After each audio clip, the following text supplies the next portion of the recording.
Olá, eu sou a Renata Quadros e esse é o Recontando Casos, canal onde eu trago vocês aqui para a sala da minha casa e reconto um caso daquele jeitinho que a gente gosta, com bastante detalhes e vídeos longos. Se você está chegando aqui pela primeira vez, eu conto casos criminais às terças-feiras e quando dá, quando eu consigo, casos extras na quinta e no domingo. Se você gostar do vídeo de hoje, se inscreva no canal, vem fazer parte aqui da nossa família, maratona aí todos os vídeos.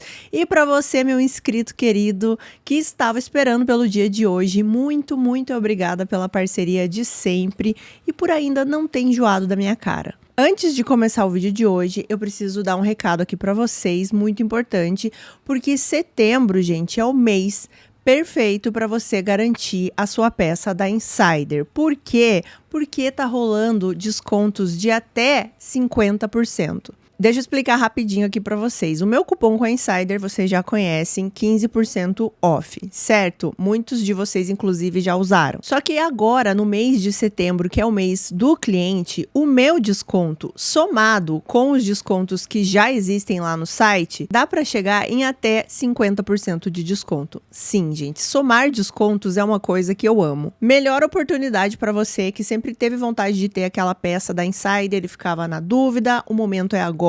Vocês já conhecem, a minha peça preferida é a Wingsuit. Hoje eu tô com a minha marrom. E, gente, eu acho que a próxima que vocês vão me ver usando aqui vai ser uma vermelha, porque eu tô namorando a vermelha, ó, faz um tempão. Quem sabe pro Natal. Já falei dessa peça pra vocês, ela é mais larguinha aqui nas mangas, tem essa manga meio morcego, essa golinha que eu acho que deixa a gente com cara de chique, não marca nada e fora a tecnologia da Insider. Tecido tecnológico, seca rápido, não marca, desamassa no corpo enquanto você está usando, além de ser extremamente confortável e a tecnologia também anti-odor. Já falei para vocês, né, as peças da Insider, elas resolvem várias coisas no nosso dia a dia, que você pode usar sempre a mesma peça em várias ocasiões, de várias formas, e ela tem essa durabilidade também para você começar a comprar de uma forma mais consciente, né, prezando pela qualidade e não pela quantidade. E são peças que você usa o tempo inteiro para sair, para trabalhar, para ficar em casa, que ajuda realmente no dia a dia, ao invés de atrapalhar e deixar a gente desconfortável. Então você já sabem, né? O link com o meu cupom vai estar no comentário fixado e na descrição aqui, tá? Você pode colocar lá, recontando casos, ou clicar no link que o desconto vai ser aplicado diretamente no carrinho. E lembrando que os meus 15% somados com os descontos do site, você pode conseguir peças com até 50%. Gente, não deixa de garantir a sua peça da Insider, que agora é o momento. Muito obrigada, Insider, mais uma vez aqui comigo. Adoro vocês e adoro vocês, meus inscritos também, porque sem vocês eu não conseguiria oportunidades como essa, né, de trabalhar com uma marca tão legal assim com a Insider. Então, muito obrigada e vamos para o caso. O caso de hoje é imprevisível, daqueles que nada é o que parece. E o desfecho chega a ser inacreditável e muito triste também. E eu acredito que é um caso importante para a gente falar também aqui no mês de setembro. Hoje eu vou recontar para vocês a história de Natalie Bollinger. A Natalie nasceu no dia 24 de fevereiro de 1998, no Colorado, filha de Rose Self e do Ted Bollinger, e ela tinha também uma irmã gêmea, a Alicia, e mais um irmão mais novinho, o Gabriel. A Natalie, ela sempre teve uma relação muito próxima com o pai e com a mãe, mas eu não consegui muitas informações sobre o relacionamento deles. A única informação que a gente sabe é que eles eram separados, divorciados e cada um morava em um estado. A mãe morava na Virgínia e o pai no Colorado. Mas a relação da Natalie com o pai e com a mãe era muito próxima, mesmo eles morando em estados diferentes. Vocês vão ver aqui que ela ficava intercalando, né, morando às vezes com a mãe, às vezes com o pai.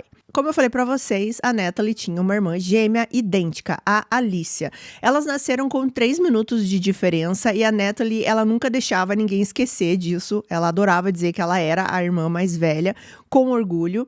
Era como se esses 3 minutos a colocassem ali numa posição de mais responsável ali das irmãs. E ela exercia muito bem esse papel, ela gostava de cuidar da irmã gêmea e do irmãozinho mais novo também, do Gabriel. E a mãe da Natalie, ela descrevia a filha dessa forma mesmo, que ela gostava de ter essa responsabilidade, inclusive até chamava a Natalie de mãe júnior, né? Tipo uma posição de mãe ali na casa quando ela não estava presente. E as gêmeas, desde pequena, elas não se desgrudavam. Quando elas eram bebês, os pais tentavam colocar elas cada uma em um berço, mas não adiantava, porque elas só queriam dormir juntas, elas só ficavam calmas e conseguiam, né, pegar no sono se elas estivessem juntas. E aí tinha uma brincadeirinha entre elas, né, porque lá nos Estados Unidos, quando você mora com alguém, você chama a pessoa de roommate, né, seria o companheiro de quarto. E elas se chamavam de wombmates, que traduzindo seria companheiras de útero, porque segundo elas dividiram, né, ali o mesmo apartamento no início da vida.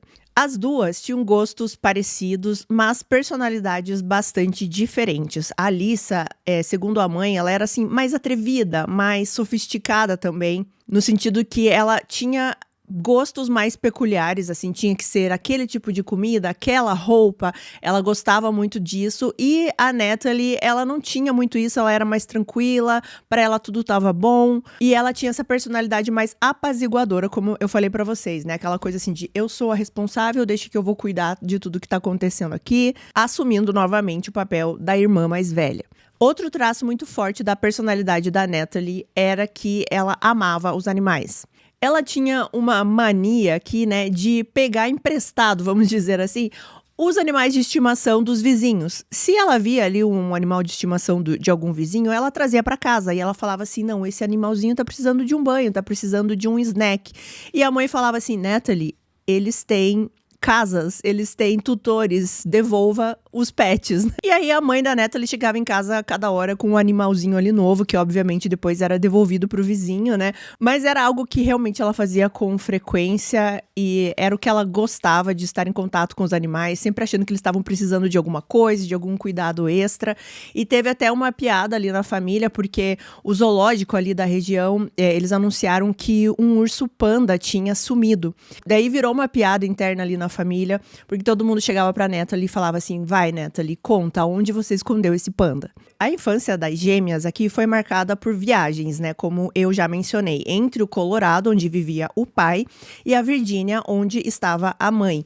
E essa rotina, às vezes, separava as irmãs por alguns dias, né, às vezes elas iam cada um para uma casa. E quando elas ficavam longe ali uma da outra, mesmo que por poucos dias, isso afetava muito o humor de cada uma, elas ficavam muito tristes, muito para baixo, porque simplesmente elas não estavam juntas. E quando elas estavam juntas, elas adoravam pregar peças na família, como, por exemplo, trocar de pijamas e ver quem reconhecia primeiro que elas estavam trocadas. E uma coisa que eu achei bem engraçada da mãe contando sobre as meninas, é que elas brigavam muito também. Claro, né? Normal, irmãs brigarem. Só que as brigas pareciam brigas de casal, segundo a mãe, que elas falavam frases como, saia daqui, pegue suas coisas e vá embora, a gente não é mais amiga, eu não quero mais te ver na frente. Só que é claro que depois de um tempo, elas voltavam ao normal, né? E voltavam a conviver grudadas como sempre. Outra característica também da Natalie é que ela era muito talentosa no desenho, era uma coisa que ela gostava muito de fazer. Ela e a irmã, parece que as duas tinham o mesmo interesse nisso, e inclusive o Instagram da Natalie está ativo, né, até os dias de hoje, e lá você pode ver muitos desenhos dela. Ela se expressava muito através desses desenhos. Além de todas essas características que eu citei aqui para vocês da Natalie, existe uma característica que é sempre citada por todo mundo que a conheceu, que era a enorme vontade de ajudar pessoas marginalizadas, aquelas que nunca recebem muita atenção.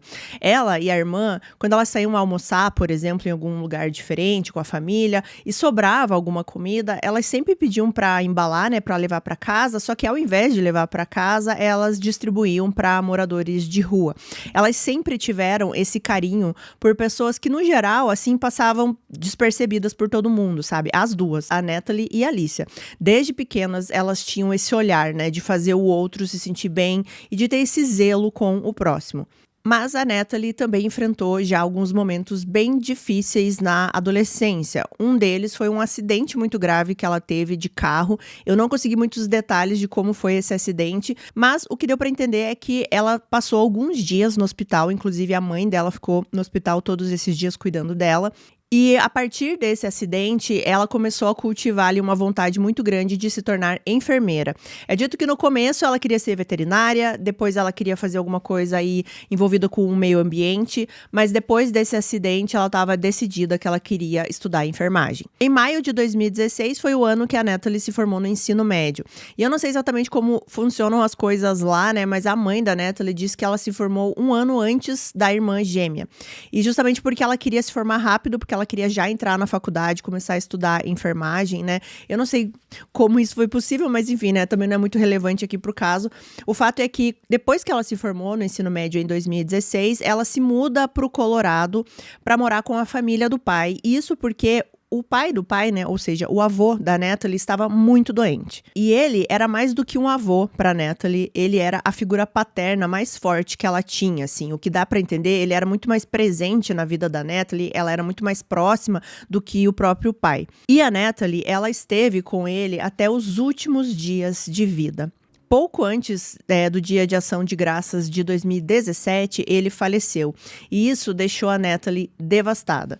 Porque a gente sabe, né? Quem já passou por essa experiência de cuidar de alguém em estado terminal sabe que é uma carga enorme para qualquer adulto, né? Imagine para uma menina ali de 19 anos. E ela sempre foi muito empática, né, com tudo isso, além de amar muito o avô. Mas junto com isso, a Natalie também carregava as próprias lutas, né? Desde os 11 anos, mais ou menos, a Natalie enfrentava problemas de saúde mental. Tinha passado já por aconselhamento, fazia de tudo para se levantar a todo momento, né? E ao mesmo tempo ela sempre estava cuidando dos outros. Então esse período aqui do avô doente, que ela ficou do lado do avô, foi especialmente pesado para Natalie. Aqui também a vontade dela de se tornar enfermeira aumentou mais ainda, né? Porque a mãe primeiro ficou ao lado dela quando ela teve aquele acidente e agora ela estava do lado do avô. Então ela sabia o quão importante é essa profissão, né? E era o que ela queria fazer para a vida dela, estar ao lado das pessoas nesses momentos mais difíceis. E foi nessa fase aqui que ela estava no Colorado cuidando do avô que ela se reconectou com um ex-namorado. O Joseph ou o Joey Marino. Eu vou falar aqui o nome dele como Joey. E o Joey, segundo a mãe da Natalie e também segundo a avó dela, ele era um rapaz muito protetor, que encorajava a Natalie em tudo, que cuidava dela, né? No começo, é claro que a mãe, ela ficou meio preocupada com esse relacionamento, né? Como qualquer mãe ficaria, ainda mais porque ela estava longe da Natalie. Mas depois ela percebeu que a filha estava em boas mãos. E aqui a gente tá falando do finalzinho de 2017, né? A Natalie, ela perdeu o avô ali no Dia de Ação de Graças, que é no final de novembro, e a gente tá agora aqui iniciando dezembro. Quando chegou o Natal, a Natalie, ela fez uma ligação de vídeo, né, com a mãe, e foi quando ela assim, apresentou formalmente o namorado pra mãe e ele foi muito simpático, inclusive já chamando a Rose de mãe, né? Nem foi de sogra, já chamando ela de mãe também. E eles surpreenderam a Rose também com uma notícia, que era de que o Joey tinha conseguido um apartamento pra eles morarem só os dois. O que dá pra entender é que a Natalie, ela foi pro Colorado e estava morando com a família do pai, né? E assim, gente, não tem muitas informações seguras da família paterna, mas o que eu consegui pesquisar em alguns lugares é que o pai da Natalie era meio que envolvido com o crime, né? Drogas, roubos, e não era um lugar que a mãe da Natalie, assim, ficava feliz, né, que a filha estivesse ali frequentando, sabendo o que o pai fazia. Então, quando o namorado da Natalie disse que agora eles estavam morando só os dois num apartamento deles, começar uma vida nova, ela ficou muito feliz com isso. E a Natalie também. Parecia que ela estava ali começando, né, tudo que ela sempre sonhou, né, o cantinho dela, em breve ela iria estudar enfermagem, inclusive eles até combinam ali com a mãe da Natalie nessa ligação, que eles a visitariam no dia 5 de janeiro, né, do ano seguinte, quando o ano virasse em 2018, e também foi nessa ligação de vídeo que a Rose, ela percebeu que a filha estava noiva. Sim, ela percebeu o anel ali na mão da Natalie, questionou e ela ficou sabendo que os dois já estavam noivos. Na verdade, era um segredo que só a avó da Natalie sabia por enquanto, mas agora, né, já não era mais segredo e tava todo mundo ali com uma esperança, né, de que tudo dali pra frente fosse melhorar. Gente, só um aviso pra vocês, eu tive um problema com a câmera num trecho aqui do vídeo, então vai ficar uma boa parte sem a minha imagem, tá? Eu vou ter que ficar colocando fotos aqui pra não perder o que eu já tinha feito, tá? Então, me desculpem por isso, mas vocês não vão perder nada do caso, porque o áudio aqui é o importante. E outra pessoa também que se fez presente aqui na vida da Natalie, obviamente, foi a irmã gêmea, a Alyssa. Porque enquanto a Natalie estava já no Colorado, a Alyssa ainda estava morando na Virgínia com a mãe, né? Mas, de repente, ela chegou pra mãe e falou assim: mãe, eu preciso ficar perto da minha irmã. Eu quero estar próxima à Natalie. E a Alyssa, ela começou a trabalhar em vários lugares. A mãe disse que ela estava trabalhando até em 3 empregos ao mesmo tempo. Ela juntou um dinheiro, ela conseguiu comprar um carro. E com toda essa determinação, ela dirigiu até o Colorado para ficar perto da irmã. E passou a morar no Colorado também. Bom, existe um ponto aqui que a gente tem que falar da vida da Natalie, que vai ser muito importante pro caso. Quando a Natalie e a Alyssa tinham ali cerca de 13, 14 anos, elas estavam no Colorado, numa das vezes que elas estavam passando um tempo lá com o pai, e elas conhecem um homem de 37 anos na época, chamado Sean Schwartz. Esse homem, ele era um morador de rua. E como eu falei pra vocês, as duas, elas sempre tiveram esse olhar, né, para pessoas ali que estavam passando por algum tipo de necessidade.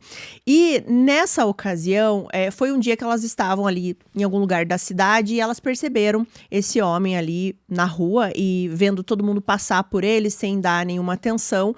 E a Natalie sentiu ali no coração dela que ela teria que falar com esse homem. A Natalie, ela se aproximou ali do Sean, ela perguntou se ele estava bem, se ele precisava de alguma coisa, enfim, deu uma atenção ali para ele, né, tentou conversar com ele, e eles tiveram uma breve conversa, e a Natalie falou assim: olha, se você quiser, se você estiver precisando conversar, me adiciona no Facebook. E foi exatamente isso que o Sean fez. Aparentemente, ele tinha como acessar a internet de alguma forma, né? Então, ele tinha o Facebook ativo. E eles começaram a conversar e era sempre umas coisas aleatórias ali do dia a dia. Era meio que ela dando atenção para uma pessoa que achava que precisava de uma conversa. Só que esse gesto da Natalie talvez tenha feito um efeito muito diferente do que ela esperava no Sean. Porque ele começou a basicamente idolatrar a Natalie. Então, nos próximos anos, gente, não foi algo assim breve, porque elas conheceram o Sean quando elas tinham ali 13, 14 anos. E isso vai durar até o ponto que a gente está aqui no caso, que é finalzinho de 2017, que eu falei pra vocês, né? Então, o Sean, ele postava várias coisas no Facebook, por exemplo, chamando a Natalie de minha heroína, que ela estava lá pra ele quando todo mundo tinha abandonado. E no início, parecia realmente só essa amizade improvável, assim, né? Mas em pouco tempo, a Natalie começou a perceber que ele estava passando, assim, de todos os limites. A Natalie, ela conheceu o Sean quando ela estava no Colorado, né? E teve um momento aqui que ela precisou ir para Virgínia, na casa da mãe. E nesse ponto aqui, o Sean começou a mandar muitas e muitas mensagens para ela. Eram praticamente, assim, mensagens que não tinham nenhum descanso, nenhum fôlego entre uma e outra, assim. E era uma mistura de coisas, porque tinha horas que ele era assim, carinhoso com ela, falava coisas de agradecimento pra ela, de amizade, mas e muitas vezes eram mensagens, assim, carregadas de raiva, muita confusão também, assim, e era claro que ele estava muito obcecado por ela. E tem algumas mensagens que eu consegui, e eu vou ler na íntegra aqui pra vocês terem uma ideia. Abre aspas. Senhorita Natalie, que droga, como eu esqueço que ela existe? Ela não é minha irmã, eu nunca troquei as fraldas dela, então que é essa. Ela não deveria significar nada pra mim. E ela é bonita, então eu não confio nela. Fecha aspas. Tem uma outra mensagem que ele fala que ele tá indo pra um lugar visitar uma pessoa e depois ele escreve o seguinte, abre aspas, depois disso vou à Virgínia visitar a Natalie. Se você não gostar, tudo bem. É isso que vai acontecer, mesmo que me mate. Fecha aspas. Ele postava também vários vídeos no YouTube e já digo pra vocês que esse canal dele existe até hoje.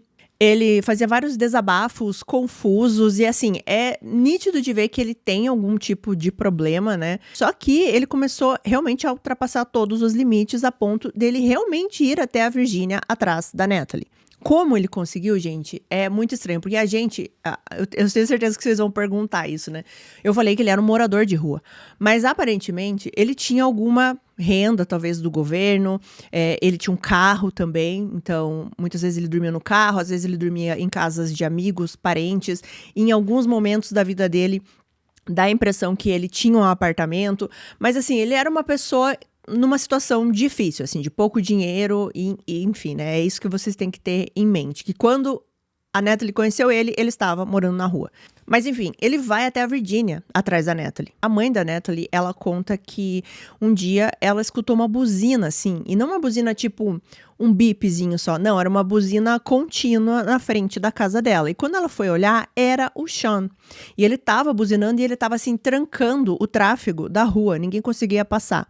E ele estava fazendo isso, gente, porque a Natalie tinha bloqueado ele no Facebook. Então ele ficou assim com muita raiva dela e foi até a casa da mãe dela na Virgínia. Quando a mãe da Natalie gritou pra ele assim, vai embora que eu vou chamar a polícia, a única coisa que ele fez foi tirar o boné que ele estava usando e falar, vai em frente. É dito que nesse ponto ele chegou a ser levado para um hospital psiquiátrico na Virgínia, mas quando a Natalie voltou para o Colorado, né, porque vocês se lembram que ela estava cuidando do avô, tudo recomeçou. As mensagens não paravam, algumas pediam desculpas, outras tentavam explicar por que ele foi lá na casa da mãe da Natalie, por que ele estava buzinando, e outras eram de raiva de novo, sabe, de ressentimento. Eu vou ler algumas frases aqui para vocês que ele deixava para ela. Prezada Natalie Bollinger, sinto muito, eu precisava de uma amiga. Tem outra que ele fala o seguinte, não consigo viver com esse sentimento. E aí mudava para a seguinte frase, Natalie, eu só queria o melhor para você. Agora tudo que eu quero é que você passe pelo inferno que eu vivi. E aqui a gente já está voltando para a nossa linha do tempo, que é ali dezembro de 2017. Nessa época, a Natalie, ela estava muito assustada com essas mensagens, né, com tudo que o Sean estava fazendo para ela. Inclusive, ela desabafava muito com um grande amigo dela, o Tim B. E numa das mensagens, inclusive, ela falava que se alguma coisa acontecesse com ela, se ela desaparecesse, era para ir atrás do Sean. Ela foi muito clara nisso, assim, de tanto medo que ela estava sentindo. Tem uma das mensagens que ela mandou para esse amigo no dia 16 de dezembro que diz o seguinte: eu sinceramente sinto que o Sean me amarraria em um porão e ninguém nunca mais ouviria falar de mim. Nesse ponto aqui, a Natalie, ela estava assim no limite, ela estava com muito medo, ela tinha acabado de perder o avô. E ainda estava passando por tudo isso, né? Então ela faz um post no Facebook. Eu até consegui o post inteiro, ele é um pouco longo, mas eu trouxe aqui um trecho que vai resumir bem o que ela estava falando nesse texto, né? E eu quero ler ele aqui para vocês terem a exata noção do que estava acontecendo. Abre aspas. Olá a todos, tenho um anúncio público. Há um homem chamado Sean Schwartz. Conheci esse homem quando era jovem, resumindo, tornei-me amiga dele. Ajudei-o com caronas e outras coisas. Mais tarde, ele atravessou o país para me ver. Dormiu atrás do meu trabalho durante semanas. Quando disse que não queria mais vê-lo, ele me enviou centenas de mensagens. Estacionou na frente da minha casa, buzinando por horas até ser preso. Desde então, ele me envia e-mails há mais de um ano. Quase todos os dias, me assediando, ameaçando minha família, dizendo que tiraria a própria vida na minha frente, e eu estou compartilhando isso porque ele está postando calúnias sobre mim no Facebook.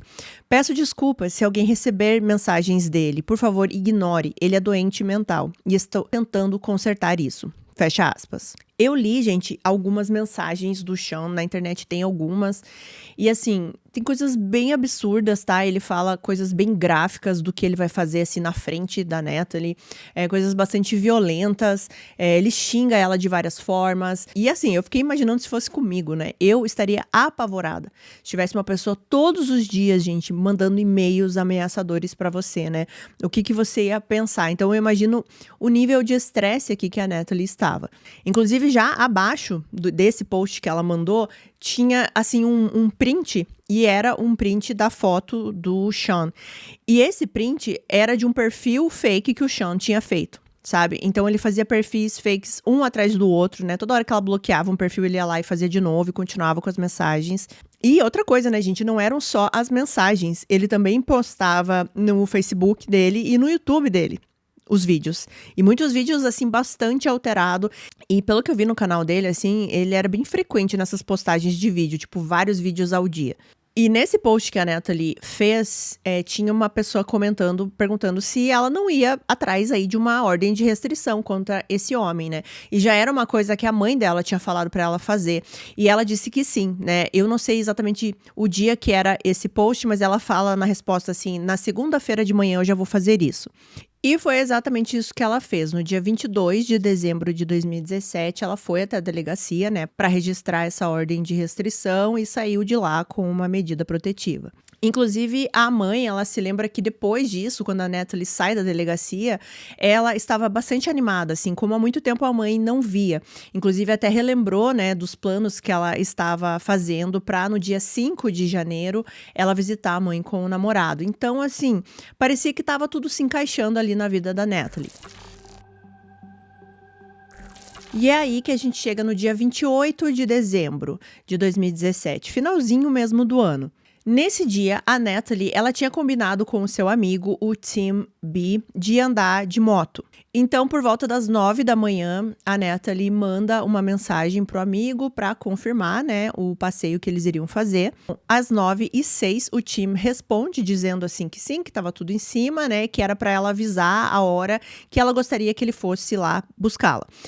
Ela responde de novo às 9h58, dizendo que ela tinha que fazer algumas coisas primeiro e assim que ela estivesse pronta, ela avisaria. Só que as horas foram se passando e a Natalie não mandou mais nenhuma mensagem pro Tim. Ele ficou um pouco preocupado, mas ele pensou assim, eu vou esperar, vai ver que ela teve alguns problemas e ela disse que retornaria, então eu vou esperar.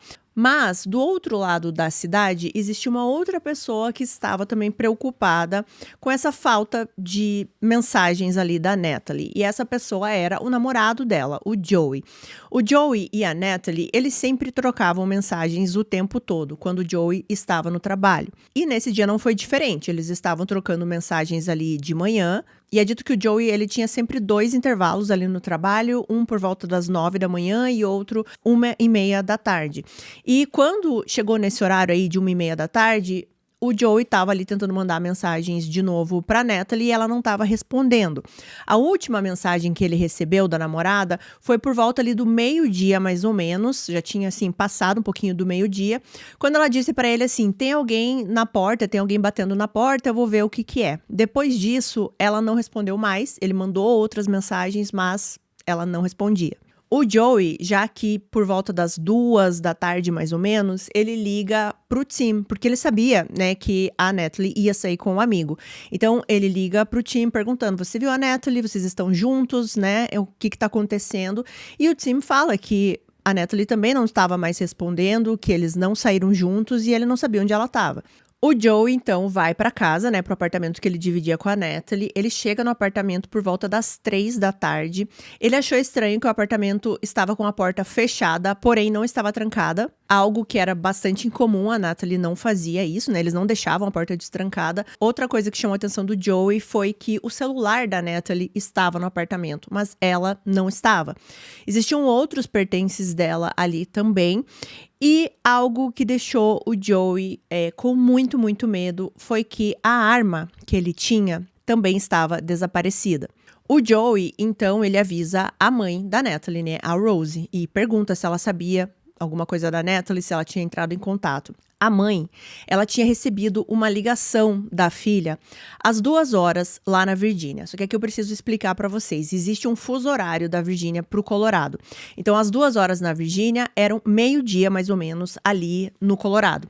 Então, o que dá para entender aqui é que os últimos contatos aqui da Natalie foram por volta ali do meio-dia, né? Ela manda aquela mensagem pro namorado falando assim, tem alguém aqui na porta.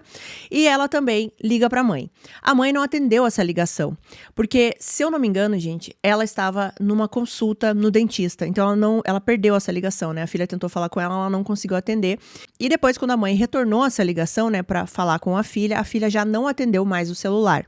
E isso, gente, já causou pânico imediato nas pessoas. Assim, não seria muito incomum, por exemplo, uma pessoa estar ali desaparecida por 2, 3 horas, mais ou menos, que era mais ou menos esse tempo que eles não conseguiam falar com a Natalie, né? Os últimos contatos foram ali ao meio-dia, e quando o Joey chega no apartamento era por volta das 3 da tarde. Então é um período curto para você falar assim, não, essa pessoa está desaparecida.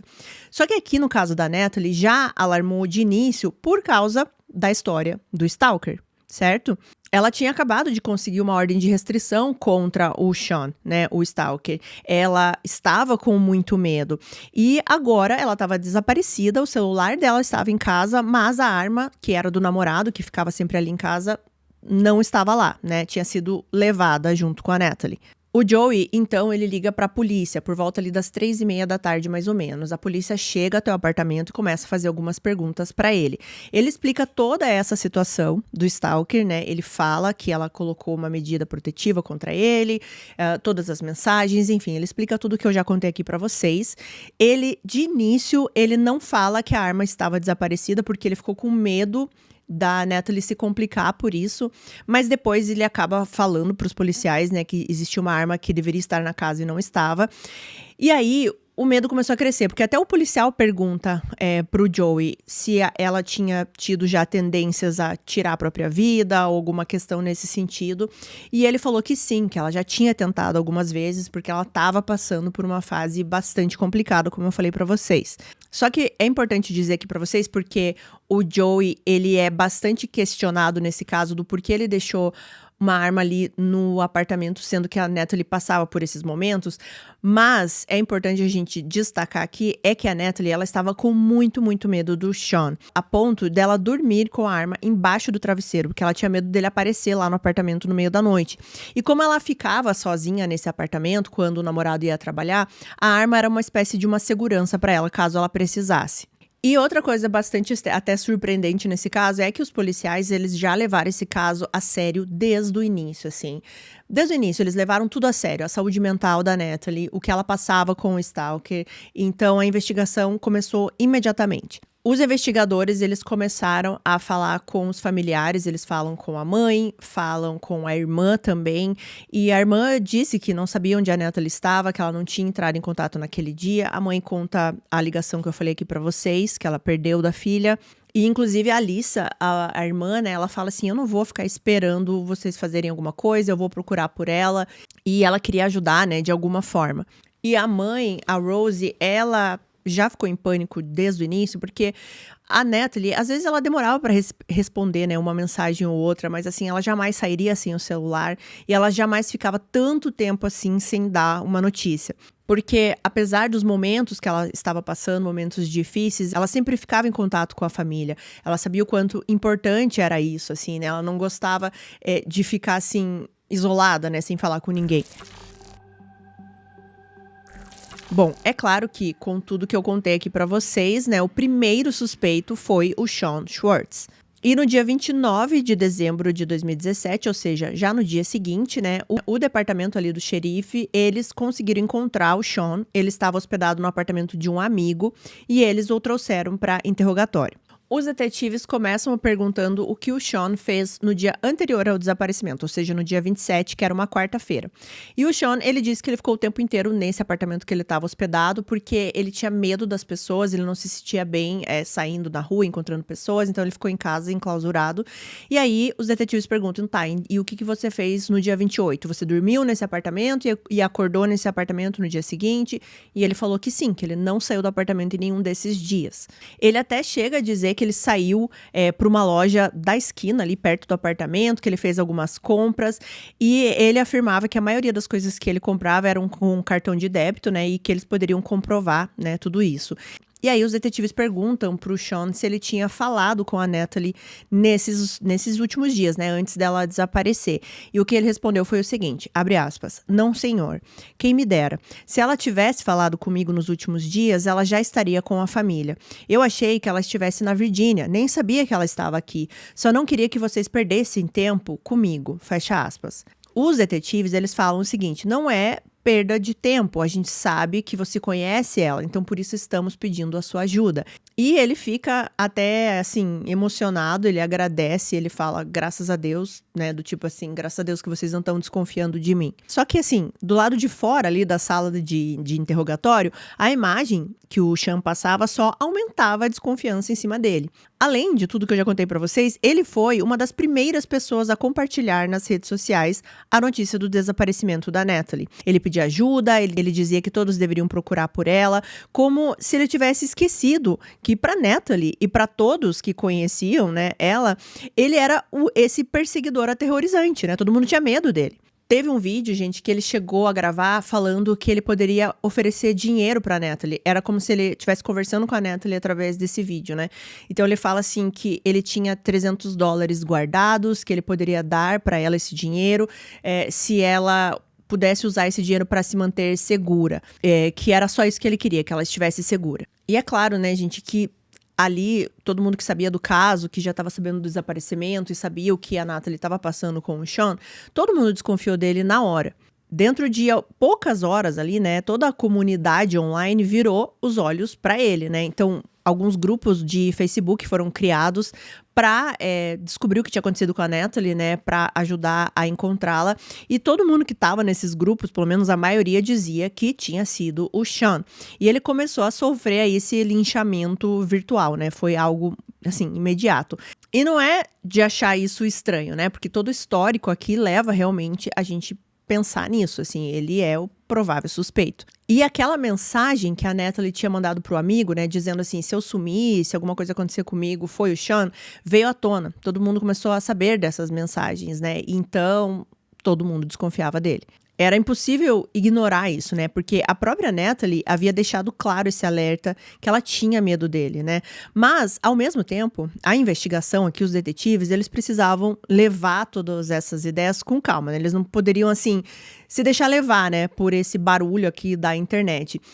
E o Sean, ele era, assim, a principal pessoa aqui de interesse nesse momento, né? Mas isso não significava ainda que ele era o culpado. E foi nesse mesmo dia aqui, né, que o Sean é chamado para falar, que outra descoberta é feita, e uma descoberta bastante triste. Por volta das 2 horas da tarde desse mesmo dia, um homem ligou ali para a delegacia dizendo ter encontrado um corpo. Era na região de Riverdale Road, e imediatamente, né, todo mundo foi pro local. As primeiras informações aqui demoraram um pouco para sair, né, identificação e tudo mais, mas logo de cara, assim, algumas características desse corpo já ligavam a Natalie, né? Eu consegui uma entrevista dos 2 detetives principais desse caso, né? Então tem muita informação que eu consegui através deles realmente que participaram ali do caso, né? E isso é sempre muito importante quando eu consigo, né, pessoas que realmente trabalharam ali e eu consigo uma entrevista diretamente com eles, né, então você pega a informação ali da fonte. E uma das coisas que eles falaram era que a foto da Natalie, né, estava circulando pela internet por vários lugares, assim, era um caso que estavam falando muito, e a Natalie, ela tinha uma tatuagem de girassol no antebraço, né, então quando eles chegaram até esse corpo, eles perceberam essa mesma tatuagem, né, então eles sabiam que era a Natalie, mas óbvio, eles tem que passar por todo o protocolo, os procedimentos ali, né, de identificação de um corpo. E demorou alguns dias, né, foi só em 2 de janeiro que eles divulgaram, né, que o corpo encontrado era, infelizmente, da Natalie. Quando saiu o resultado da autópsia, os detetives, eles puderam esclarecer uma dúvida, assim, na verdade, a maior dúvida que eles tinham quando eles encontraram o corpo. Por quê? Quando eles encontraram, era possível e bem visível ver um tiro na região da cabeça.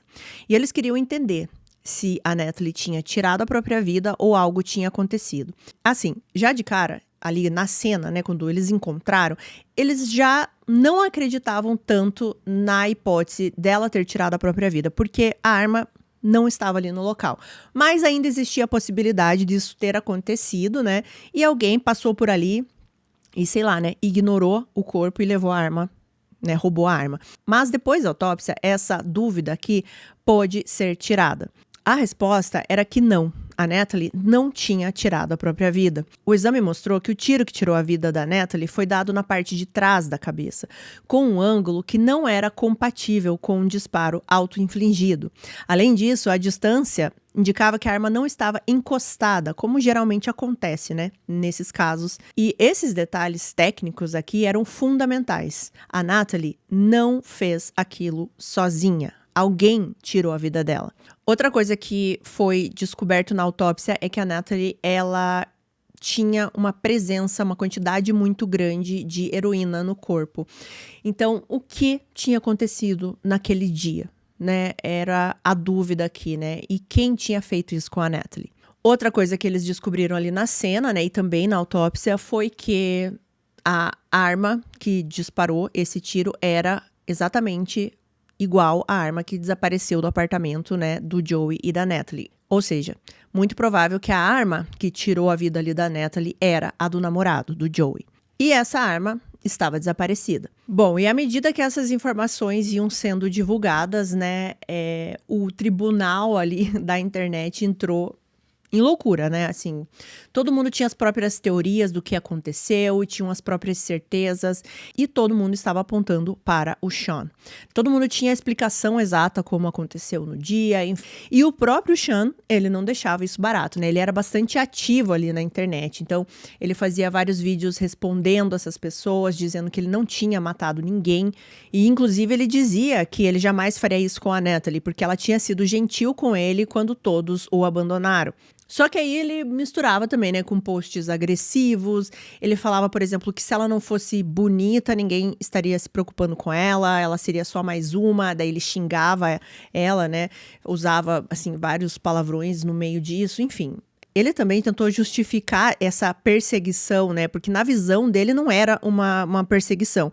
Ele disse que a Natalie, ela sofria de ataques de pânico e que ela tinha uma depressão grave e que ela também usava substâncias, ela tinha impulsos de, né, tirar a própria vida. Então, que segundo ele, foi por isso que ela achava que ele estava perseguindo ela, né? E também por isso que ele tentava sempre se aproximar dela, porque ele queria salvá-la.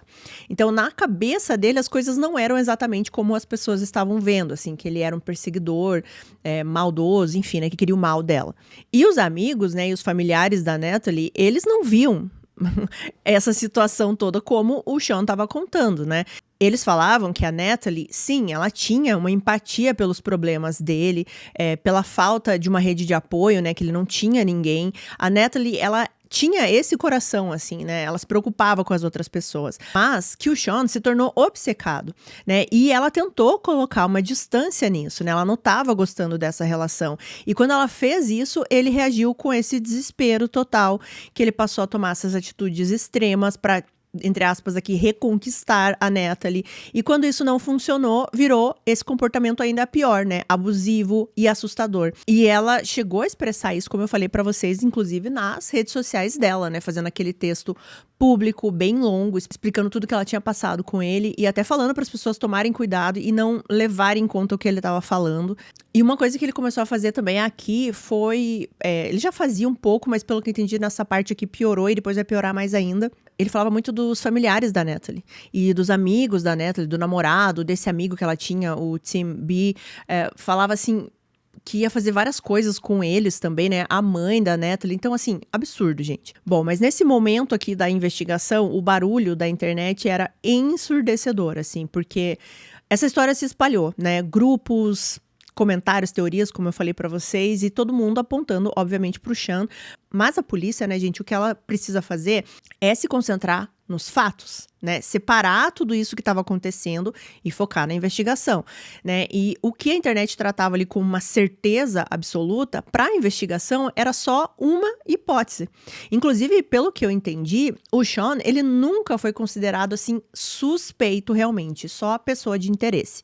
E a próxima etapa, que o próximo passo da polícia, chocou, né? toda essa galera aqui da internet, todo mundo que estava acompanhando o caso. No dia 5 de janeiro de 2018, a polícia fez uma verificação de bem-estar no Sean por causa das postagens que ele estava fazendo no Facebook, que eram postagens bem preocupantes. Ele foi levado para uma avaliação num hospital psiquiátrico. Inclusive, ele chegou a reagir. Ele acabou sendo preso nesse momento aqui, enfrentando acusações de agressão e resistência. E poucos dias depois, no dia 8 de janeiro, a polícia anunciou oficialmente que o Sean não era mais uma pessoa de interesse. Eles tinham conseguido comprovar que ele estava em outro local no dia ali do desaparecimento da Natalie. Além disso, eles analisaram o laptop do Sean, eles conseguiram ver que ele estava em casa em todo o período que ela sumiu, e não havia nenhuma outra evidência, né, ligando o Sean ao crime, né, evidências físicas, por exemplo. No ponto de vista ali dos detetives, dos policiais, eles sabiam sim que o Sean, ele era um stalker, ele tinha feito tudo isso que ele fez ali, aterrorizou a vida da Natalie, mas ele não tinha nenhum envolvimento no crime. E eu não falei o nome dos dois detetives até agora, né, sendo que eu vou falar bastante deles, né. O nome deles é Matthew Patterson e Jay Rogers. Nessa entrevista que eu escutei dos dois, eles falaram que o Sean, ele foi muito prestativo desde o início, assim, ele cooperou com a polícia desde o início. Ele respondeu sempre todas as perguntas, ele entregou o laptop, assim que eles pediram, ele não fez nenhuma alteração ali no laptop, então tudo que eles conseguiram encontrar ali batia com o que ele falava e não tinha nenhuma ligação ou nada ali que ligasse, né, ao crime. Só que, é claro, a polícia tinha a noção de que ele era uma pessoa que estava importunando, né, a Natalie. Mas, de novo, nada a ver com crime. Só que vocês imaginem, né, quando essa notícia veio à tona de que o Sean não era mais uma pessoa de interesse, a internet veio abaixo. Eu sempre falo que os detetives de internet, né, eles já tinham condenado o Sean. Eles já sabiam exatamente o que tinha acontecido naquele dia e o culpado era o Sean. Eles começaram também a falar dos detetives, dos policiais, como eu falei pra vocês, xingando eles de incompetentes, que eles não sabiam fazer o trabalho deles, inclusive acusando ali os policiais e os detetives de estarem acobertando alguma coisa. E o Sean, obviamente, também nesse ponto aqui, reagia a tudo isso. Ele mandava vídeos, mensagens, né, como ele sempre estava fazendo, falando para as pessoas pararem de falar dele, de criticar ele, de culpá-lo por esse crime, que ele não era o monstro da história. E teve um dos vídeos que ele fala o seguinte, abre aspas, minha melhor amiga morreu, vocês me culparam de tudo, perseguição, estupro, assassinato, vocês estão me pintando como um animal, fecha aspas. O estrago, na verdade, aqui já estava feito, né? A internet, com os seus julgamentos apressados, tinham transformado ali um perseguidor, que ele era realmente, né, em um assassino. E eles não tinham nenhuma prova para isso, né? E não eram só as pessoas da internet, é importante dizer isso, né? Jornalistas também, pessoas que tinham programas assim de TV, começavam a discutir esse caso e eles tinham as próprias teorias. Eles falavam, por exemplo, assim, que poderia ser alguém que soubesse que a Natalie tinha um stalker e aí cometeu o crime porque ele sabia que todo mundo ia em cima do Sean, entendeu? Todo mundo ia culpá-lo.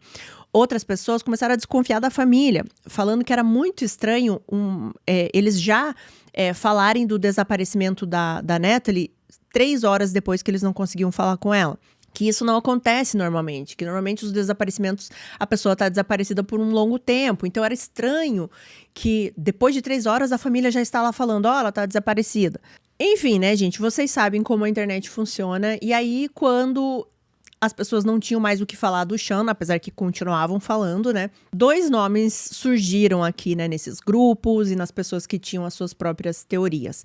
E essas pessoas eram o namorado da Natalie, o Joey, e o pai da Natalie, o Ted. Então, vamos falar deles. Sobre o Joey, o namorado, os próprios detetives falaram nessa entrevista que eu consegui, né, que ele nunca foi considerado nem suspeito e nem pessoa de interesse. Desde o início, segundo os detetives, ele cooperou com a polícia, ele entregou as informações, várias vezes, né, que a polícia tinha que falar com ele, ele estava lá disponível. Eles lembram que no primeiro contato ali, quando eles chegaram no apartamento, eles já viram que o Joey estava muito preocupado e muito arrasado. E o erro aqui, né, do Joey foi no início não ter falado da arma logo de cara, né, mas depois ele se desculpou, ele explicou. E os detetives, eles destacaram que ele não escondeu nada da polícia, né, e que a dor, inclusive, era muito visível. Ele havia perdido o amor da vida dele, assim, a parceira ali, né, de todos os dias. E outra coisa que eles conseguiram do Joey foi comprovar que ele estava o tempo inteiro no trabalho dele. No trabalho dele, eu não sei exatamente o que o Joey fazia, mas tinham câmeras no trabalho dele. Então, eles puderam ver pelas câmeras que o Joey estava lá a manhã inteira que ele estava trabalhando, né? No período ali que a Natalie parou de responder. E, inclusive, também com colegas ali de trabalho, né? Que também puderam falar que ele estava lá o tempo inteiro. Foi muito fácil já de comprovar toda a história do Joey. Então, por isso, ele nem se tornou uma pessoa de interesse. Mas é claro que as pessoas desconfiavam dele, porque é só você ver o histórico aí de casos criminais, né? Assim, muitos casos é sempre o cônjuge que está envolvido. E é dito que ele ficou bastante recluso durante a investigação. Assim, ele estava disponível aos policiais, mas ele não saía quase de casa, quase mal saía do quarto dele, assim, porque ele realmente ficou muito, muito mal. Algo que pesava muito aqui pro Joey é que a arma, né, que tirou a vida da Natalie era dele, né? Então, várias coisas passaram pela cabeça dele. Se ele deveria ter deixado lá, se não, né? Mas ao mesmo tempo ele sabia que ele fazia isso porque ela se sentia mais segura, ela queria uma proteção. Então, é difícil, né, gente? Já é difícil você perder uma pessoa, ainda mais você saber que foi através de um objeto que era seu, né?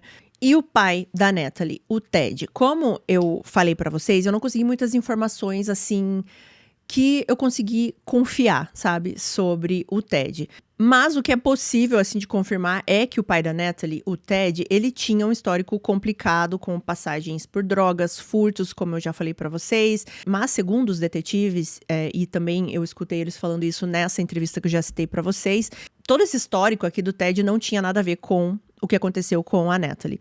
Eles afirmaram que, apesar, né, desse passado aí do Ted, ele colaborou o tempo inteiro com a polícia, que ele estava também visivelmente abalado, né, com a perda da Natalie, e que não havia, né, de novo aqui, nenhuma prova que ligasse ele ao crime. Os detetives até eles falam assim, ele fez escolhas erradas na vida dele e a gente não concorda com isso, mas a gente não pode achar que porque ele fez essas escolhas erradas na vida, automaticamente ele se torna ali um suspeito.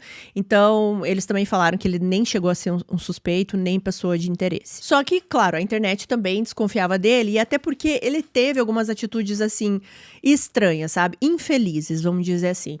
Por exemplo, logo que confirmaram, né, que o corpo era da Natalie, imediatamente ele lançou uma vaquinha online, né? Na verdade, lá é o GoFundMe. E isso gerou uma reação nas pessoas, porque realmente é uma situação um pouco indelicada, né? Um pouco estranha, assim. Acontece isso com a sua filha e você já gera uma vaquinha. E ficou estranho porque ele começou a arrecadar dinheiro, aí ele aumentou o valor, né, da meta ali, ele atingiu essa meta e depois ele falou que esse dinheiro era para ser pro velório, daí parece que não aconteceu o velório, mas aí depois parece que aconteceu, sabe? Então, assim, foi estranho. Enfim, ele não foi considerado suspeito e ele pode não ser a pessoa mais correta do mundo, né? Ele cometeu crimes, né? Pelo que dá pra entender.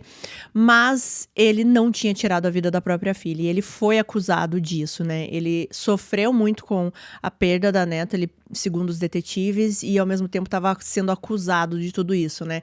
E esse caso, ele traz várias reflexões, né, gente? Que eu vou deixar pro final do vídeo. E uma delas é aí dos detetives de internet. Teve algo que aconteceu nessa investigação que eu vou contar aqui brevemente para vocês, porque ele vai ser importante para falar da relação da família da Natalie com os investigadores. Surgiu uma pista aqui meio inesperada. O que era isso? Uma testemunha chegou na delegacia e contou o seguinte, resumindo aqui. Ela viu, mais ou menos ali no horário que a Natalie estava desaparecida, um tiroteio na rua.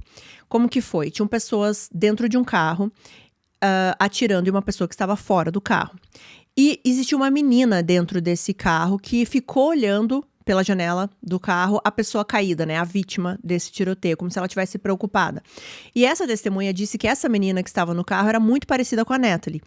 E aí a polícia achou, então será que tem alguma coisa a ver? Será que a Natalie foi vítima também dessas pessoas que atiraram nessa vítima na rua? Depois tentaram eliminá-la porque ela viu o que aconteceu, né? A polícia conseguiu achar esses suspeitos, as pessoas que atiraram, essas pessoas confirmaram toda essa parte aí da testemunha. Só que no final das contas, depois de muito interrogar essas pessoas, os policiais entenderam o que aconteceu e foi basicamente aqui uma identificação errada. Essa testemunha que viu essa menina no carro, achou que era a Natalie porque era muito parecida, e realmente essa menina era muito parecida com a Natalie, assim, de relance, né? E não tinha nada a ver com o caso, assim. Foi um tempo aqui que a polícia perdeu para resolver esse caso e que não deu em nada, né? Essa menina do carro estava viva, enfim, não tinha nada a ver com a Natalie. E só tô contando isso aqui para vocês porque foi um momento que a polícia ficou muito desanimada, assim. Eles se sentiram muito frustrados, né, de terem achado que estavam no caminho certo quando não estavam. E dar essa notícia aqui para os familiares da Natalie, né? Principalmente para Alyssa e para Rosie, que eram as duas pessoas que tinham mais contato ali com os detetives, né? Então eles contam nessa entrevista que quando eles chegaram para falar para a família, assim, olha, não deu em nada, não tinha nada a ver com a Natalie, nós nos equivocamos, nós investigamos, mas realmente não tem nada a ver. Eles esperavam que as duas fossem reagir com raiva, com frustração, e até, sei lá, xingar eles, né? Mas o que eles contam é que elas foram muito, muito compreensivas. E, inclusive, a Alyssa, né, que também tinha aqui 19 anos, ela disse para os detetives assim, tudo bem, vão para casa, descansem, comam alguma coisa, tomem algo e amanhã a gente tá aqui de novo, amanhã a gente vai continuar. Então, isso foi algo, assim, para os policiais que significou muito, tanto que eles lembram disso, né, na entrevista que eu falei. Eles não esperavam isso delas, foi um apoio fundamental, elas foram gentis, compreensivas, num momento que elas tinham todo o direito ali de estar com raiva, de estar, assim, com uma indignação muito profunda. E o detetive Matthew Patterson, ele já contou em várias entrevistas sobre como esse caso marcou a carreira dele, assim, de um jeito especial. Ele disse que ao conversar ali, né, com a Rosie, que é a mãe, a Alyssa, que é a irmã, ele percebeu uma dor muito, muito profunda e ele não conseguia deixar de se comover junto com isso, né? Ele chegou a mencionar que a Rosie ligava constantemente para ele, né, para saber as novidades do caso, e ele fazia questão de atendê-la. E quando ela não ligava, ele ligava, nem que fosse assim para saber como que ela tava, sabe? E ele falava de tudo o que estava acontecendo no caso, ele deixava ela a par de tudo. E mesmo quando ele não tinha as respostas imediatas, ele atendia aquela ligação, porque ele sabia que ele tinha que manter o fio da esperança o tempo inteiro, né, junto com a Rosie. O outro detetive, o Jay Rogers, ele também falou que eles sentiram a responsabilidade de não falhar nesse caso, né, com a família principalmente. Eles afirmaram que eles se tornaram muito próximos, né, a Rosie e a Alyssa, e que a confiança ali da família neles foi o que os motivou a seguir em frente, né? Mesmo quando parecia que tudo tinha desmoronado, eles chegaram a dizer que esse foi um daqueles casos que você leva realmente a vítima e a família junto com você, mesmo depois de encerrar o expediente. E eu achei muito legal isso, por isso que eu tô contando isso aqui pra vocês, né? Porque isso mostra, gente, que diferente do que a gente vê em muitos casos, né? De uma polícia ou detetive ali mais frios. E é uma forma que eles tem que agir mesmo, né? Eles têm que se desconectar para pensar ali nos fatos, né? Mas nesse caso houve uma conexão humana muito forte, assim. E essa ligação foi importante para que a família sentisse que a Natalie não seria esquecida no meio de tudo isso, de tudo que estava acontecendo desse caso, de toda a internet falando desse caso, né? Dos rumores, das teorias. A família sentia que os detetives estavam procurando as respostas corretas.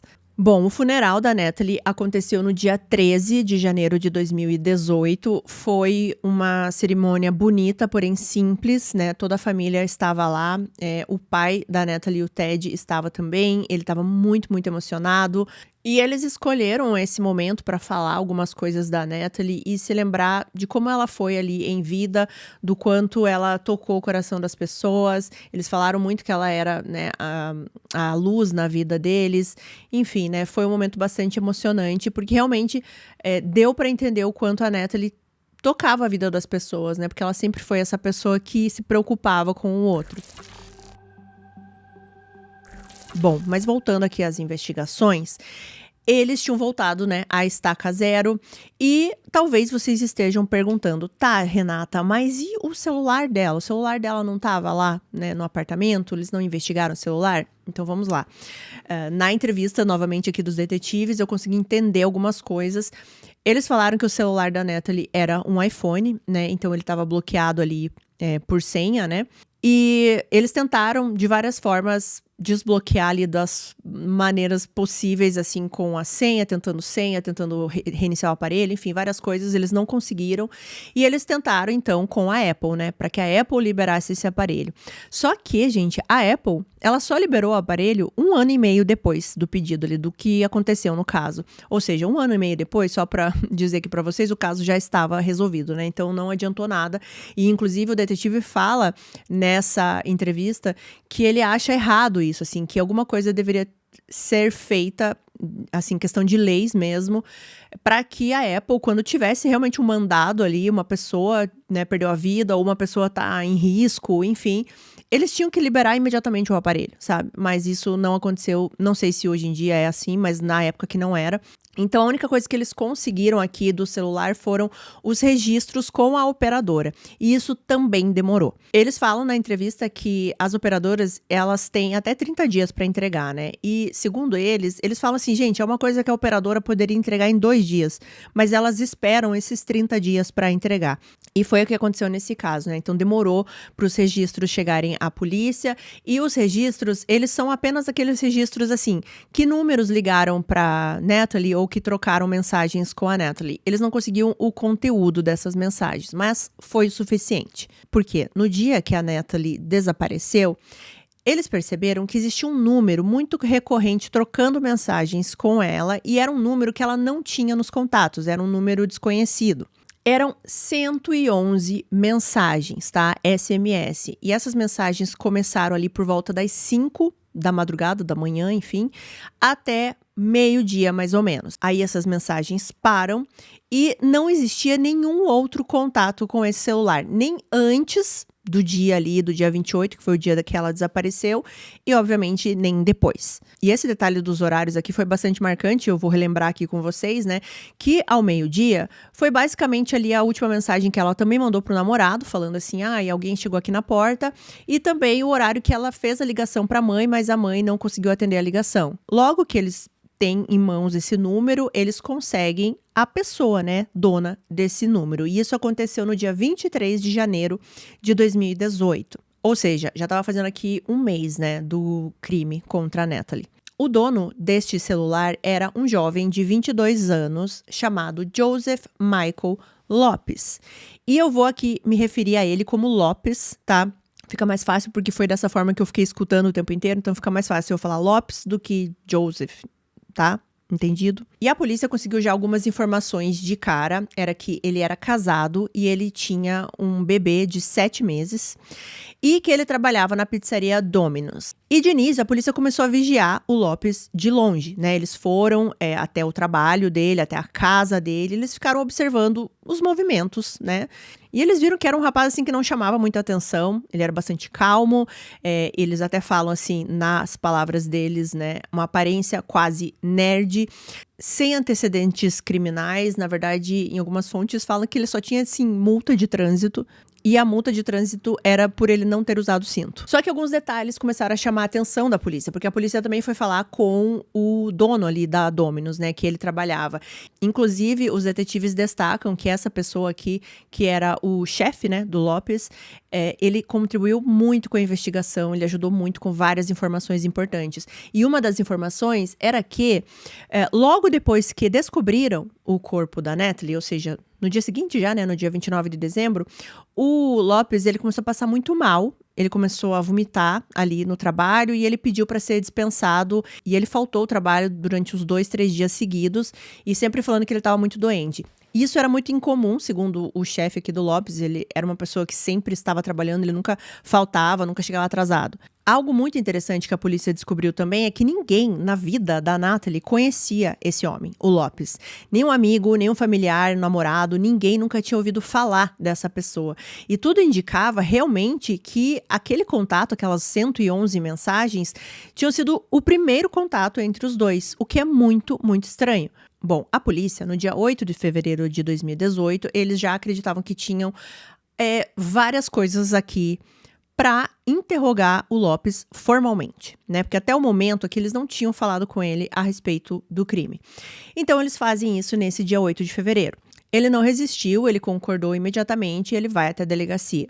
Bom, algo muito estranho já de cara foi que os policiais perguntaram para ele assim: você sabe por que você tá aqui, né? E ele fala assim: deve ser por causa da garota do Craigslist. E aí os policiais ficam assim: como assim garota da Craigslist? Até o momento ninguém falou de Craigslist. O que é isso, né? Então vamos lá. Na sala ali de interrogatório, o Lopes, ele começa dizendo que ele estava procurando por amigos, por correspondência, assim, por alguém ali para ficar conversando no Craigslist. E o Craigslist, eu já falei em alguns casos aqui, é um site que você pode colocar anúncio de qualquer coisa que você imagine lá, né? E inclusive tem muitas coisas criminosas lá também. Eu não sei se até hoje em dia é assim, né? Eu nunca entrei nesse site, a não ser quando eu tô falando de algum crime, né? O que não é um bom sinal. Mas assim, ele foi feito para algo legal, né? Você, por exemplo, colocar um serviço teu lá, alguma coisa que você quer também vender, alguma coisa que você está procurando. E tem essa parte aí dos relacionamentos. Às vezes você quer sair com alguém, muitas pessoas marcam encontros, né, através do Craigslist. Enfim, tem várias coisas que dá para acontecer lá. E ele fala que ele estava nesse site procurando uma pessoa para conversar. Bom, ele fala que ele estava, então, no Craigslist e ele viu um anúncio que chamou a atenção dele. E no título desse anúncio era algo meio perturbador, porque dizia assim: estou pensando em tirar a minha própria vida. Não estava escrito exatamente dessa forma, mas só para aliviar aqui para vocês, né? E era basicamente alguém pedindo uma ajuda para fazer isso. Eu vou ler aqui o anúncio para vocês, tá? Na íntegra. Vou colocar aqui na tela também para vocês em inglês, mas eu vou ter que ler de uma forma que não viole as políticas aqui, né, gente? Então vamos lá. O anúncio dizia o seguinte, abre aspas: você pode tirar a minha vida? Preciso de alguém que faça isso por mim. Não estou tentando ser salva. Já tomei essa decisão. Eu só quero que alguém faça isso por mim. Não é um jogo. E esse post foi colocado ali no Craigslist no dia 28 de dezembro, bem no iniciozinho da manhã. O Lopes, então, contou para os policiais que ele sofre de depressão e que ele já pensou também em fazer isso, né, tirar a própria vida. Que ele chegou a ser internado no hospital psiquiátrico e quando ele leu esse anúncio, a atitude inicial dele foi de ajudar essa pessoa. Ele disse que ele respondeu esse anúncio, só que assim, ele falou que ele não queria responder como uma pessoa que fosse impedir o que a pessoa do anúncio estava querendo fazer. Ele falou que ele ofereceria ajuda, como se ela estivesse aceitando o anúncio, sabe? A estratégia dele era conseguir convencer a pessoa que postou esse anúncio a se encontrar com ele, e aí ele conversaria com essa pessoa, né, e iria convencê-la a não tirar a própria vida. Isso foi o que ele estava contando aqui para os policiais. A polícia então pergunta para o Lopes: tá, mas quem é essa pessoa? Qual é o nome dela? E ele diz: eu não perguntei o nome dela. Mas assim, aqui, para ficar mais claro para vocês, né? Sim, esse post foi feito pela Natalie. E aí, depois que ele responde esse anúncio, foi quando começaram aí as trocas de mensagens, né? 111 mensagens trocadas no celular. E essas mensagens eram basicamente de como eles fariam aquilo que a Natalie estava pedindo no anúncio. Como ela queria fazer, aonde, que horário. Só que o tempo inteiro ele fica falando que ele fazia isso para ela acreditar que ele iria fazer o que ela queria que ele fizesse, mas que na verdade ele queria só se encontrar com ela pessoalmente para tirar essa ideia da cabeça dela. Segundo o Lopes, eles combinaram então o encontro, ele foi até o apartamento da Natalie, ela entrou no carro dele e os dois saíram dirigir aí, ficaram dirigindo por cerca de 2 ou até 3 horas e ficaram esse tempo inteiro conversando. Ele disse que ele queria entender por que ela estava tão deprimida e em certo ponto ele afirma que ela comentou que estava infeliz com o namorado e que não tinha coragem de tirar a própria vida sozinha. Assim, gente, eu acho que isso é uma coisa que ele tá falando, tá? Eu não encontrei em lugar nenhum, algum momento que a Natalie tenha reclamado do namorado, mas enfim, isso é o que ele tá falando. Fiquem com isso na cabeça. Ele também conta que eles começaram a discutir o pagamento, né, quanto seria, e até ele chega a dizer pra ela que normalmente isso é bem caro, né, as pessoas pagam muito caro pra assassinos de aluguel, né, e aí ela fala que não tem dinheiro, mas que o pagamento poderia ser a própria arma, né, que ela tinha. Inclusive isso também foi algo discutido entre eles, segundo o Lopes, que ele disse que ele não tinha nenhuma arma e ela que falou, não, eu tenho a minha, eu posso levar. E aí eles começam a conversar em que local seria e como que ela queria que fosse. Ela disse que ela queria ficar de costas pra ele, que ela não queria ver, ela queria estar ajoelhada, e enfim. Eles começaram, segundo ele, né, gente? Eles começaram a discutir sobre tudo isso. Só que no fim, segundo a versão dele, essa primeira versão que ele tá dando, ele falou que eles ficaram dirigindo por muito tempo, e aí toda hora que ela falava um lugar pra fazer, ele falava, não, aqui não é bom, enfim. E aí chegou uma hora que ela, assim, se encheu dele e pediu pra ir pra casa, e ele deixou ela novamente em casa, e depois disso ele nunca mais viu a Natalie, ele só ficou sabendo do que aconteceu muito tempo depois, e ele achava até muito triste que as coisas tivessem acabado daquele jeito. Então essa primeira versão dele aqui basicamente é isso, ele respondeu o anúncio, ele saiu com a Natalie, eles dirigiram por algumas horas, mas ele deixou ela perto da casa dela e depois nunca mais a viu. E quando ele viu ela a última vez, obviamente ela estava viva, né, segundo essa versão. Tem um momento na entrevista que os policiais até falam pra ele assim, você não quer fumar um cigarro? Você não quer, né, espairecer um pouco para depois a gente voltar a conversar, e é exatamente isso que acontece. Só que nesse ponto aqui, os policiais já tinham conversado sobre outras coisas com ele que alarmaram muito, né, os policiais, e também porque agora ele já tinha dito que tinha se encontrado com a Natalie. Então, ele foi a última pessoa que viu ela viva. Para os policiais, era muito claro que ele tinha algum envolvimento com o que aconteceu com ela, e essa história estava muito estranha. Então, quando eles retornam desse intervalo, né, que eles fizeram, é a hora que os policiais leem os direitos, né, dele e tudo mais e voltam a conversar. Durante o interrogatório, o Lopes começou a falar sobre o seu envolvimento com jogos de RPG, por exemplo, e que ele gostava de assumir papéis. Ele disse que, ao responder o anúncio da Natalie, ele estava aceitando um papel, né, de um assassino de aluguel, como se ele estivesse realmente interpretando um personagem. Ele incorporou isso. Ele contou que ele já tinha criado alter egos para histórias de terror e que por exemplo, era um psicopata que atraía vítimas para depois torturar e matar. Ele lembrou que ainda no ensino médio ele chegou a escrever um rascunho nesse estilo e que inclusive causou problemas para ele na escola porque pensaram realmente que ele estava planejando fazer algo ruim. Só que ele falava que eram só personagens, só coisas ali da imaginação dele que ele gostava de fazer, que ele jamais faria isso na vida real. Só que os policiais começaram a perceber que essas descrições que ele dava, né, desses personagens, dessas coisas que ele disse que ele só criava ali, né, eram muito específicas, eram muito violentas, assim, e que eles sentiam um certo prazer de falar disso, sabe? E, na verdade, durante toda a entrevista aqui, ele se manteve muito calmo, sem emoção, e, na verdade, parecia que ele estava gostando de contar o que ele fez, assim, que ele respondeu o anúncio, que ele falou com a Natalie. Era muito estranho. E fora que ele começou a cair aí em algumas contradições. Algo muito curioso que aconteceu, gente, foi que quando ele começou a entrevista bem no início, os policiais normalmente eles explicam para a pessoa o que vai acontecer, né? E aí o Lopes, ele simplesmente falou assim, vocês não precisam me falar nada, eu assisto muito 48 horas, eu sei o que vai acontecer.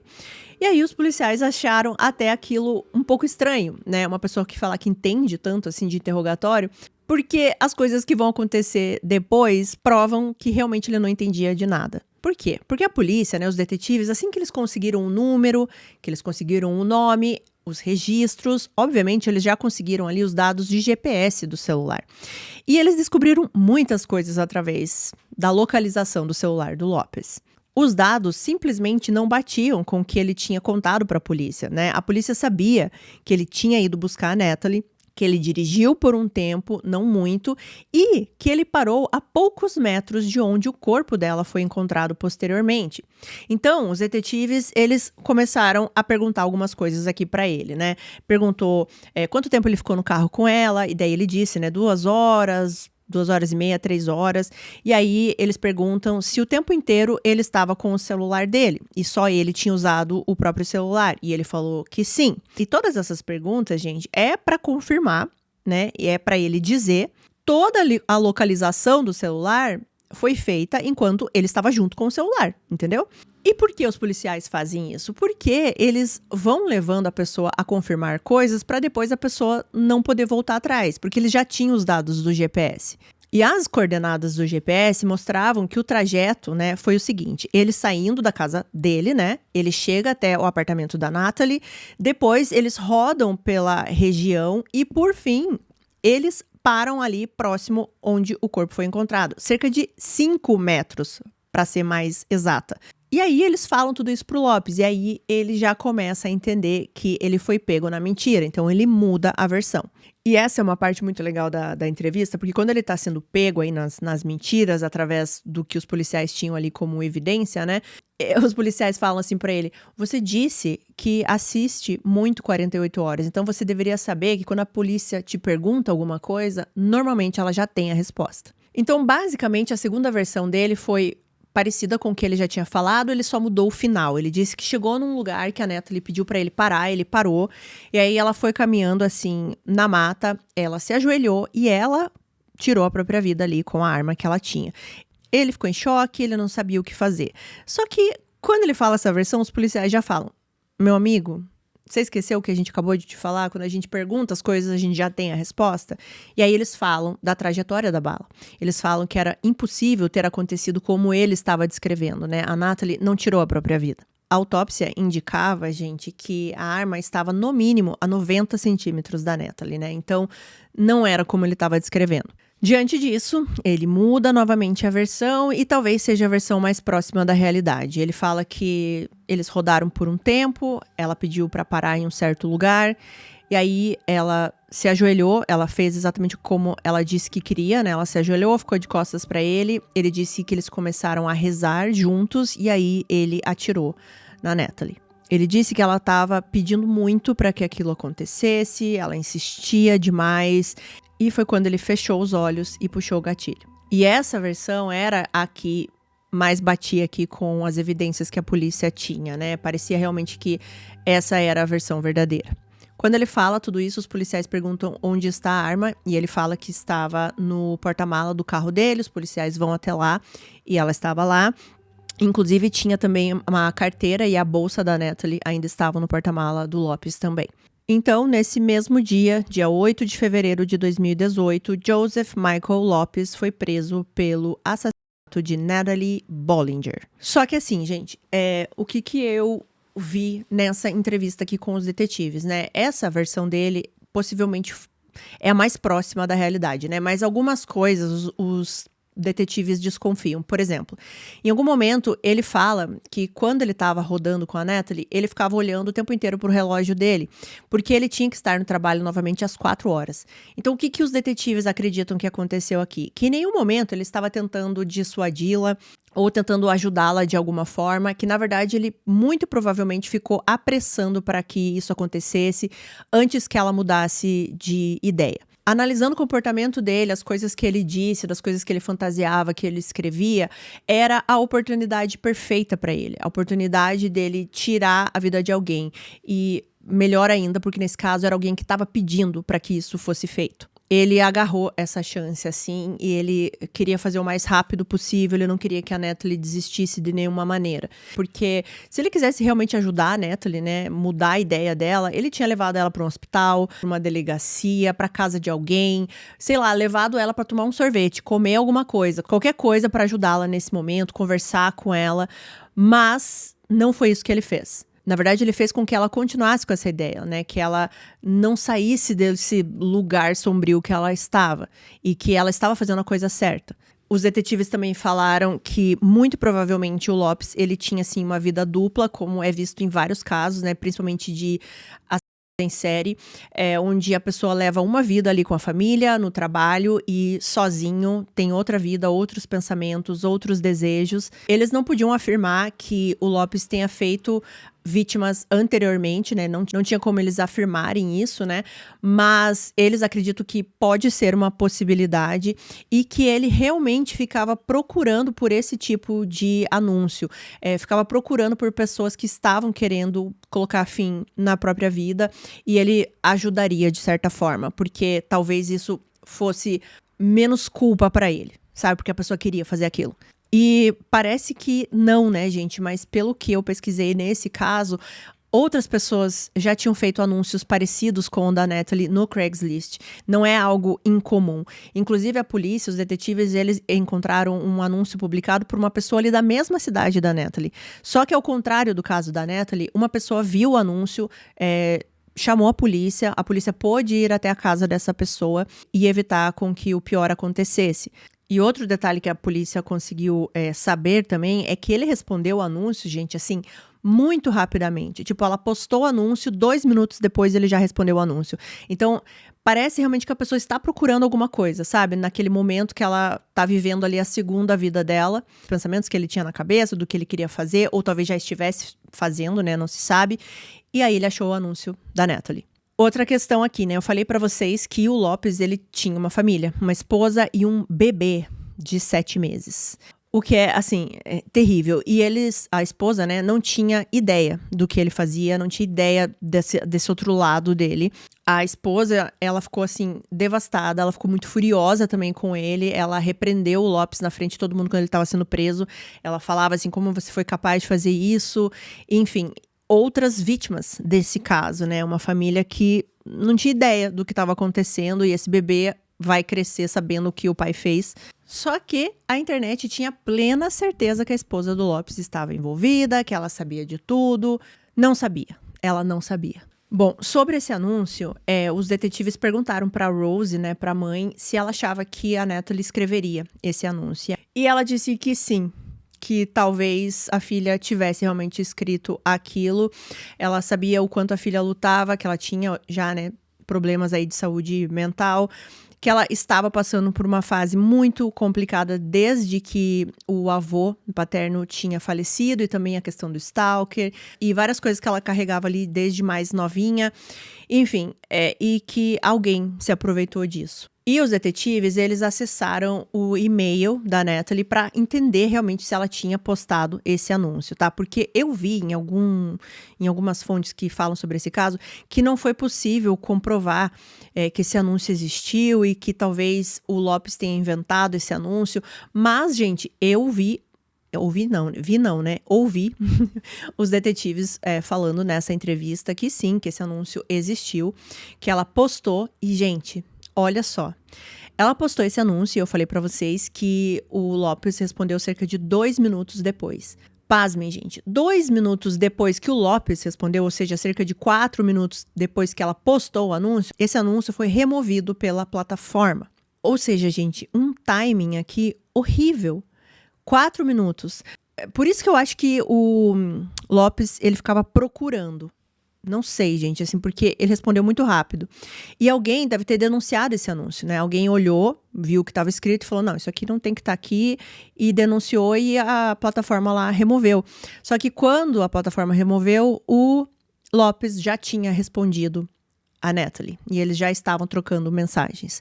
É algo, assim, inacreditável, gente. Em questão de minutos, ela conheceu uma pessoa que estava ali apenas para se aproveitar do pior momento que ela estava passando, assim, do momento que ela precisava de uma ajuda, de alguém estendendo o braço, de alguém falando, não, você não vai fazer isso, vai ficar tudo bem. Minutos.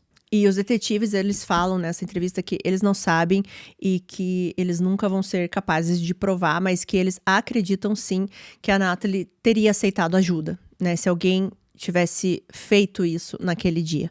A gente vê vários casos de pessoas, por exemplo, que estão prestes a cometer isso, né? Às vezes pulando de algum lugar alto, enfim. E chega alguém para salvar essa pessoa, para oferecer uma ajuda, para falar alguma coisa que aquela pessoa tá precisando ouvir naquele momento. E essa pessoa é realmente salva. Então, acreditam que se alguém bom tivesse falado com a Natalie naquele momento, a gente não estaria contando essa história. E outra questão que eu quero esclarecer aqui com vocês, que talvez vocês estejam se perguntando, é sobre o que foi descoberto na autópsia, né? Que o laudo indicou que a Natalie, ela tinha uma quantidade muito elevada de heroína no organismo, né? E os detetives, eles explicaram que essa presença dessa substância levantou várias dúvidas, na verdade, sobre como e em que momento ela teria utilizado, se ela mesma teria injetado ou se de repente o Lopes poderia ter forçado isso. E na verdade, gente, assim, não há uma conclusão definitivamente, assim, 100% clara de que ela tenha sido obrigada, mas o contexto que a polícia acredita é que o Lopes se aproveitou da vulnerabilidade dela. Não tem evidências diretas de que ele tenha injetado a heroína nela. A suspeita era de que ele poderia ter influenciado ou aproveitado, né, o estado que a Natalie estava. Fica um ponto bem nebuloso nessa história, né, porque essa substância realmente estava lá, mas não existe uma prova definitiva de como exatamente ela foi parar no sistema da Natalie. E inclusive não há nenhum indício, né, de que ela tenha usado a heroína na casa, por exemplo, ou algo que mostrasse que ela já estivesse usando antes de sair ou dias anteriores, nem nada disso. Os detetives, eles não encontraram nada desse tipo ali no ambiente dela. E tudo indica que essa substância só apareceu na história já no contexto ali do encontro dela com o Lopes. Bom, vamos para os finalmente aqui desse caso. No dia 9 de fevereiro de 2018, o Lopes, ele compareceu ao tribunal para responder, né, pela morte da Natalie. E a acusação inicial era de homicídio em primeiro grau, mas ele aceitou um acordo judicial e ele se declarou culpado por homicídio em segundo grau. E esse acordo é basicamente o que eu já contei em outros casos aqui, é para evitar que ele, de repente, fosse inocentado ou levasse uma pena muito leve ou acusado de algo menor. Porque o medo aqui da promotoria era que ele fosse acusado apenas de suicídio assistido. E ali no Colorado, visto que o Lopes não tinha nenhum antecedente criminal, a pena dele seria a liberdade condicional. Apenas. Então, eles não queriam correr esse risco, eles não queriam participar ali de um julgamento e aí ter que liberar o Lopes ali no mesmo dia e ele sair livre para viver a vida dele. Eles não queriam que isso acontecesse. É claro que, assim, foi uma discussão entre a promotoria e a família. A família não queria aceitar esse acordo, né? Eles não achavam justo. Mas, por exemplo, a mãe da Natalie, ela disse na entrevista que eu também escutei dela com a avó, que ela não concordava com o acordo, mas ao mesmo tempo ela deixou na mão da promotoria porque ela sabia que eles fariam o melhor. Não tinha como ela concordar com algo assim, dele receber uma acusação menor do que o que ele fez, né? Porque ele planejou tudo aquilo, né? Ele ficou rodando com ela ali, ele sabia o que ele ia fazer, mas, enfim, ela aceitou esse acordo mesmo não concordando com ele. O tribunal, ele ficou lotado nesse dia, né? Vários amigos, os familiares da Natalie compareceram para acompanhar a sentença. O pai dela, o Ted, ele falou e é, assim, muito doido, né? Porque o Ted, nesse ponto aqui, ele estava preso, gente. Ele estava preso porque ele violou alguma coisa na liberdade condicional dele. Eu falei para vocês, né, que ele era envolvido aí com o crime, né? Mas ele falou nesse dia, ele declarou que ele não concordava com o acordo, ele disse que aquilo não era justiça, ele falou que era um acordo com o diabo. Ele também se emocionou bastante, ele disse diretamente ao Lopes, né, que ele tirou vantagem da Natalie, que ela estava vulnerável, que ela estava drogada. E ele premeditou tudo aquilo, ele atirou e ele tirou brutalmente a vida do bebê dele, né? Foi assim que ele se referiu a Natalie. E eu vou ler aqui uma declaração da mãe da Natalie que ela disse nesse dia. Abre aspas. Ela tinha a vida inteira pela frente até aquele dia de dezembro. Natalie era minha filha, minha primogênita, uma gêmea, uma irmã, uma neta, uma sobrinha e uma amiga. Ela era amada além da conta. Como mãe, eu a amei primeiro, antes que alguém visse seu rosto, antes do seu nome ser Natalie, antes de ser ela mesma, éramos 3. O Sr. Lopes realizou uma fantasia que cultivava há anos, quando ele cometeu o assassinato da minha filha. Os corações feridos e enlutados dessa família serão carregados para o resto de nossas vidas. Pior ainda, eu acho, do que a minha própria tristeza é a da irmã gêmea da Natalie, a Alicia. Eles falam que a perda de um irmão gêmeo é o mesmo que uma mãe perdendo seu filho. Foi um choque devastador para ela. Fecha aspas. Após diversas declarações emocionadas da família da Natalie, com o acordo, o Lopes foi condenado à pena máxima dentro do enquadramento ali, de 48 anos de prisão, e ele terá direito à liberdade condicional apenas em 2066, quando ele terá um pouco mais que 70 anos de idade. A família materna da Natalie diz estar em paz com a sentença e reforçou que ela não é um personagem de algum programa que alguém em algum lugar escreve e roteiriza. Ela era um ser humano real que foi tirado deles e que eles nunca serão os mesmos sem ela. Teve uma frase que a mãe da Natalie também falou, e essa frase foi lembrada também pelos detetives na entrevista que eu escutei deles. Eu só não lembro se essa frase foi falada também nesse dia aqui, ou se ela falou depois, tá? Mas a frase é a seguinte, abre aspas, minha família está incompleta e sempre estará, mas pelo menos a sua família vai estar melhor sem você, fecha aspas. Bom, aí vocês devem estar talvez se perguntando, e o Sean Schwartz, né, o stalker da Natalie? Vamos falar dele. Quando a polícia encontrou, né, o verdadeiro culpado, a internet também reagiu, obviamente, né? Algumas pessoas reconheceram o trabalho dos detetives, outras pessoas começavam a perguntar assim, nossa, como que a gente não viu isso? Como que a gente não pensou nisso, né? E a resposta é simples, né, gente? Porque nós que estamos aqui na internet não estamos trabalhando no caso. Nós não temos acesso às provas, nós não estamos lá investigando. Então, não tem como a gente saber de nada com certeza do que está acontecendo. Só que sempre tem o pior lado da internet, né, gente? Porque nesse ponto aqui, muitas pessoas começaram a defender o Sean e a atacar a família da Natalie. Sim, principalmente a mãe, a Rose. Algumas pessoas perguntavam, mandavam mensagens para ela falando assim, você não se envergonha do que você falava do Sean? Vocês falavam também da polícia, né? Vocês acusaram o homem errado, e esse homem sofreu muitas coisas, enfim. Só que o que é curioso, gente, é porque os investigadores, eles foram muito claros, assim, que eles apenas cumpriram o dever de investigar, eles ouviram o Sean, eles conferiram as provas e eles o inocentaram. Rapidamente, nem demorou muito para que isso acontecesse.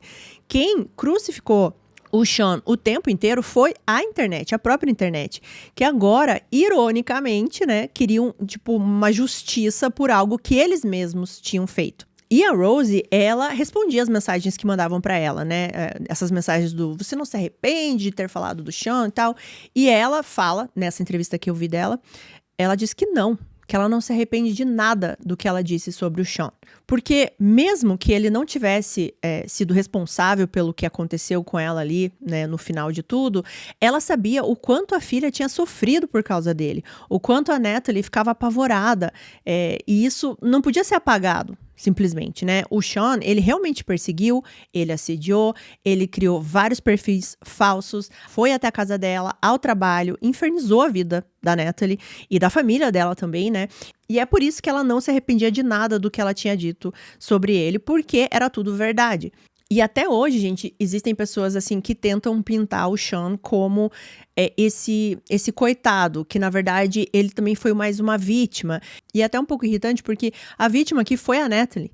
E o que ele fez com ela foi errado, independente, né, do que aconteceu depois, independente dele não estar relacionado com a morte dela. E como eu falei no início, eu acredito sim que ele deve ter vários problemas, porque, gente, até pelo menos um ano atrás, ele ainda posta várias coisas no YouTube, tá?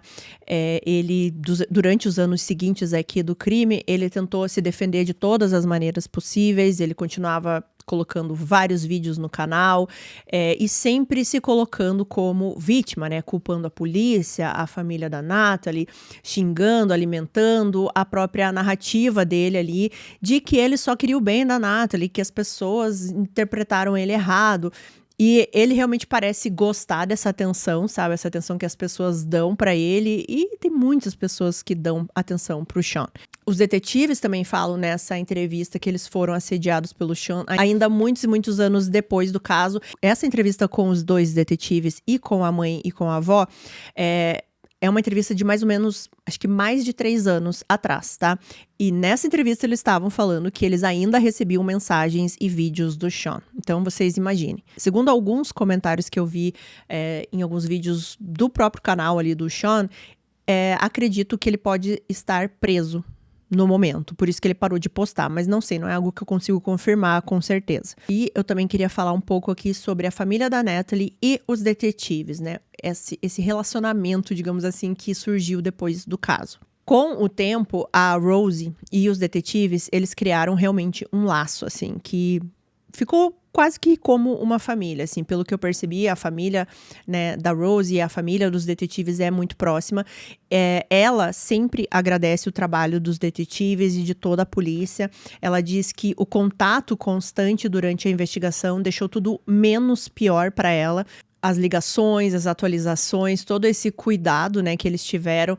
E teve um momento, assim, que diz muito sobre a relação deles depois de tudo que aconteceu, porque em 2019, um dos detetives, ele recebeu um prêmio, inclusive era um prêmio pelo relacionamento que ele tinha com as vítimas, pelo trabalho que ele fazia com as vítimas, alguma coisa assim.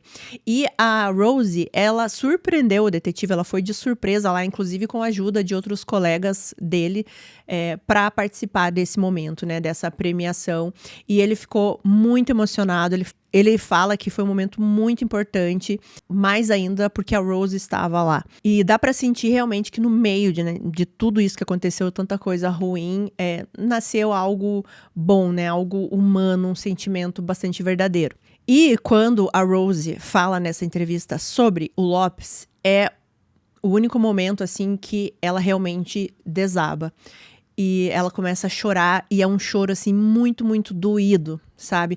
Porque o tempo inteiro da entrevista, eu só tô escutando, né? Eu não vi imagens dela falando o tempo inteiro, só alguns trechos que eu consegui imagens. Mas ela parece ser uma mulher muito forte, né? E a avó também. Mas nesse momento ela desaba. E ela diz que não existe outra pessoa no mundo que ela odeie mais do que o Lopes. Ela fala que ela espera que ele tenha dias horríveis na prisão enquanto as outras pessoas se divertem. Ela fala que ela não é a favor da violência, mas que quando ela pensa nele, é a única coisa que ela consegue pensar: violência. Ao mesmo tempo, ela também reconhece que a justiça não foi feita, né? Que a justiça seria a filha dela viva. E mais que isso, ninguém pode devolver a ela, né? A filha. E ela diz que o Lopes não tinha o direito de fazer o que ele fez. Ele não tinha direito de tirar a filha dela, de tirar a vida de alguém. E que ninguém tem esse direito, mesmo quando alguém diz que quer fazer isso, que não quer mais estar nesse mundo, né? O nosso papel é de sempre ajudar, né? De segurar e de salvar essa pessoa. Pelo menos tentar fazer isso. Os detetives, eles acreditam que o post que a Natalie fez foi um ato de desespero, um grito por ajuda, e que, infelizmente, esse pedido caiu nas mãos de alguém que menos queria ajudar, né? E o resto da história a gente já conhece. E é muito difícil, gente, ouvir a avó da Natalie falando também, porque ela perdeu a neta, né? Mas ela assistiu também todo o sofrimento da própria filha, né? A Rosie. É uma dor, assim, que nenhuma mãe quer ver acontecer, né? Nenhuma mãe deveria conhecer essa dor, nem aprender a lidar com ela. E como eu falei, as duas são muito fortes, mas a avó se emociona muito quando ela vai falar que a vida dela não é a mesma, que a filha dela, né, a Rose, não é mais a mesma, que a neta, a Alyssa, também não é mais a mesma. E nada vai ser igual, nada.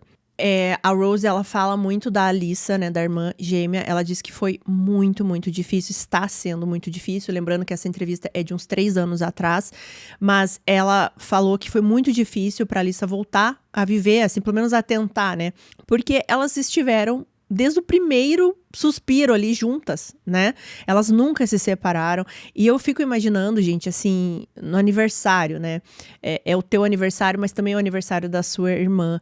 E na hora que você vai comemorar o seu aniversário, você também sente o vazio, né? De não ter a sua irmã. A Rosie, ela fala nessa entrevista que a Alyssa, ela demorou cerca de 1 ano e meio, mais ou menos, depois de tudo, pra, assim, começar a tentar viver normalmente, sabe? Assim, então foi realmente um período muito, muito difícil. E que, né, obviamente, todas elas sentem muita falta da Natalie em tudo. Eu também encontrei o Instagram da irmã, da Alissa. A última postagem dela, eu acho que foi no ano passado, se eu não me engano. 2024, assim, início de 2024, depois não tem mais nada. Mas as postagens que eu vi, assim, tem várias que ela lembra da irmã, que ela posta foto, fala quanto é difícil, que ela não aguenta, que todo dia ela pensa na irmã o tempo inteiro. Enfim, né, gente, nem tem como eu descrever aqui. A Natalie guardava muita coisa, né, pra si, ela enfrentava muita coisa, ela gostava de ajudar os outros e ela sempre queria fazer isso, né, ajudar, acolher, cuidar. E justamente quando a pessoa tem esse coração assim tão aberto, né, ela fica vulnerável. Às vezes, quando a gente se dedica tanto pra outra pessoa, a gente esquece um pouco de olhar pra própria dor, né? E aí que a gente corre o risco de cair em lugares, né, em pensamentos muito sombrios. E mais triste é ver pessoas se aproveitarem desses momentos, né? Que enxergam a fragilidade não como um pedido de socorro, mas como uma oportunidade de satisfazer vontades cruéis. E foi isso que aconteceu com a Natalie. E no meio de toda essa dor, a mãe, a Rosie, ela já deu algumas entrevistas dizendo que existe um propósito em contar a história da Natalie e é o de lembrar as pessoas que ninguém deve passar pelo que a Natalie passou. Que falar sobre depressão, que pedir ajuda, oferecer ajuda pode salvar vidas. A memória da Natalie continua viva justamente nesse ponto, né? Na empatia, no cuidado, na vontade de proteger as outras pessoas. Era isso que ela carregava em vida e é isso que a família dela tenta manter hoje em dia. Mesmo sem poder ter a Natalie de volta, né? Eles escolheram transformar a dor em alerta, para que nenhuma outra família precise viver o pior dia de suas vidas. E é aqui, gente, nesse final de vídeo que eu quero fazer as minhas reflexões com vocês. Depressão, gente, não é frescura, não é drama, é doença. E é exatamente esse preconceito que as pessoas têm que causa, muitas vezes, a pessoa que está sofrendo com isso sentir vergonha de pedir ajuda. Como se ela tivesse que resolver isso sozinha, como se ela fosse mais fraca por estar pedindo ajuda. E, na verdade, gente, é algo que ninguém escolhe ter, né? Se todo mundo pudesse escolher, ninguém tinha. Então, é algo realmente muito sério. E é por isso que eu falei que esse é um caso importante pra gente falar aqui em setembro. Porque é justamente quando a pessoa tá lá, sozinha, naqueles pensamentos sombrios que eu imagino que a Natalie estava, né? Que alguém pode se aproveitar, como aconteceu no caso da Natalie, ou realmente os pensamentos vencerem. Assim, as pessoas, nós precisamos criar um ambiente sempre para que pessoas que passam por isso se sintam seguras em pedir ajuda. Se você está passando por isso nesse momento, fale com alguém próximo a você, peça ajuda, gente. Peça ajuda. Se você não tem ninguém para fazer isso, se você de repente não confia em ninguém, vai atrás de um profissional.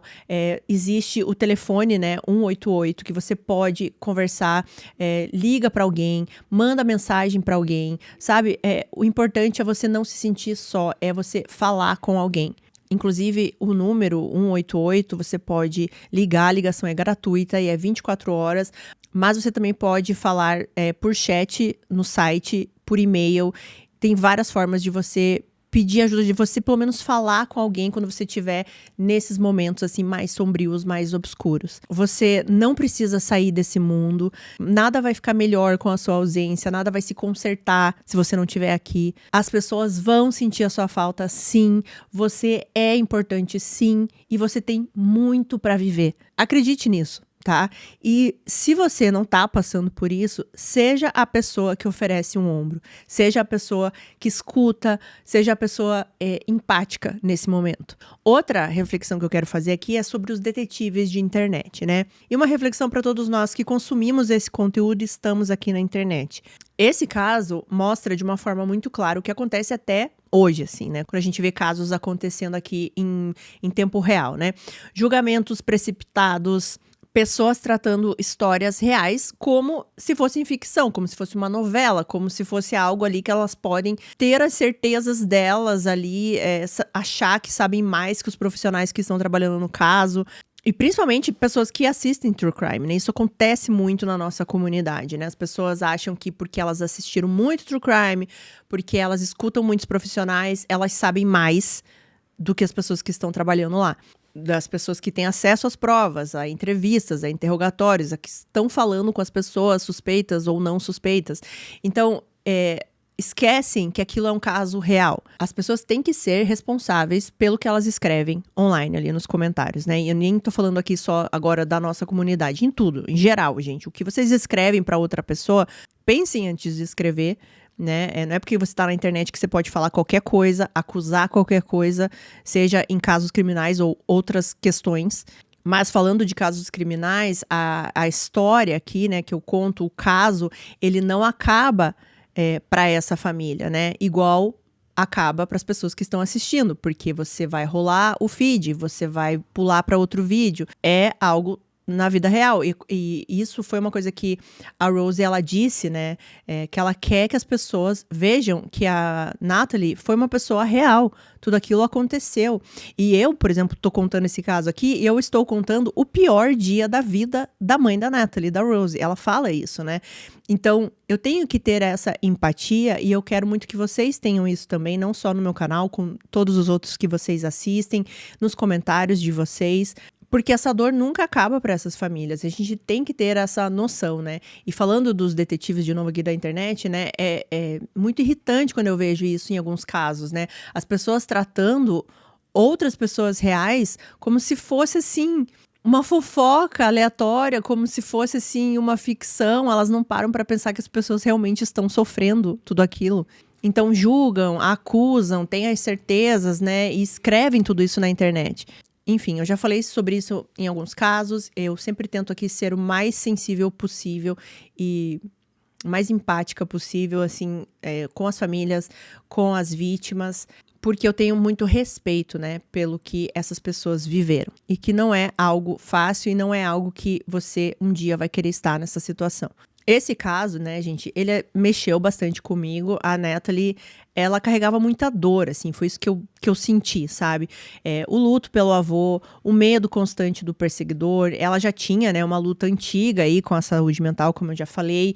E ao mesmo tempo, ela era só uma menina de 19 anos, né? Tentando ajeitar a vida dela com o namorado, estudar. Ela tinha sonhos ali de ser uma enfermeira, de existir, né? E no momento de desespero, ela caiu ali nas mãos de quem escolheu o mal, né, que não queria fazer o bem pra ela. Uma coisa, né, que eu fiquei pensando, assim, a gente nunca sabe, assim, o que aconteceu naquele dia, o que realmente ela estava pensando, por que naquele dia, naquela manhã, ela chegou nesse estado, né, porque eu fico lembrando que ela tinha combinado com um amigo, inclusive até na manhã, enquanto ela estava trocando mensagens com o Lopes, ela estava trocando mensagens com um amigo, dizendo que eles iam passear de moto, né. Talvez ela não quisesse realmente fazer aquilo, talvez ela tenha desistido no último momento, ou talvez ela só estava despistando o amigo mesmo, né? Ela já tinha decidido o que ela queria fazer. E ela tinha falado pra mãe também, né? Que ela estava muito feliz de, em janeiro, viajar até a mãe, com o namorado e tudo mais. Então, ela fazia planos, ela queria entrar na faculdade. Então, é muito triste, assim, porque a impressão que eu tenho, tá, gente? É uma opinião minha, é que realmente ela estava passando por muita coisa. E naquele dia, ela estava, assim, num lugar muito, muito sombrio. Muito obscuro. E que alguém precisava estender a mão pra ela e ajudar. E talvez ela chegou num ponto que ela não queria mais falar sobre isso com alguém que ela conhecia, e aí ela postou aquilo na internet. Ela também não tinha coragem de fazer ela mesma, né? E eu só sinto muito que ninguém bom olhou aquele anúncio e respondeu antes do Lopes, né? Então, gente, assim, é um caso triste, né? É um caso triste, é um caso que dá umas sensações diferentes, assim, mas tudo muito, muito triste. É isso que eu sinto, assim, é um peso. Esse caso me deu um peso diferente. Mas para finalizar, se você precisa de ajuda, busque ajuda. Você importa, você é amado, você não está sozinho. Tudo que você está sentindo agora vai passar. Pode ser que demore, mas vai passar. E se você está bem, seja a pessoa que estende a mão, seja a pessoa que se preocupa, né? E às vezes uma ligação, uma mensagem pode salvar alguém, assim, de um lugar muito ruim, que era o lugar que a Natalie estava naquele dia. E é isso para o caso de hoje. Muito obrigada por terem ficado comigo até o final do vídeo. Desculpa a falha aí que deu com um trecho do vídeo, né? As imagens da câmera, vocês ficaram aí sem a minha cara na tela durante alguns minutos. E vamos agradecer aos nossos membros queridos, esses nomes que estão aqui na tela. Muito obrigada, Aninha Ito, Ana Paula dos Santos, Gabriela Rocha, Beatriz Sader, a Márcia Yates, Claudimeire Rossi, Cláudia de Luca, a Kátia Diniz e a Thalita Oliveira, membros patrocinadores do canal. Muito obrigada, meninas. E a gente se vê novamente em um próximo vídeo, na próxima terça. Uma ótima semana para vocês. E se cuidem, por favor. Eu adoro vocês. Um beijo e até mais.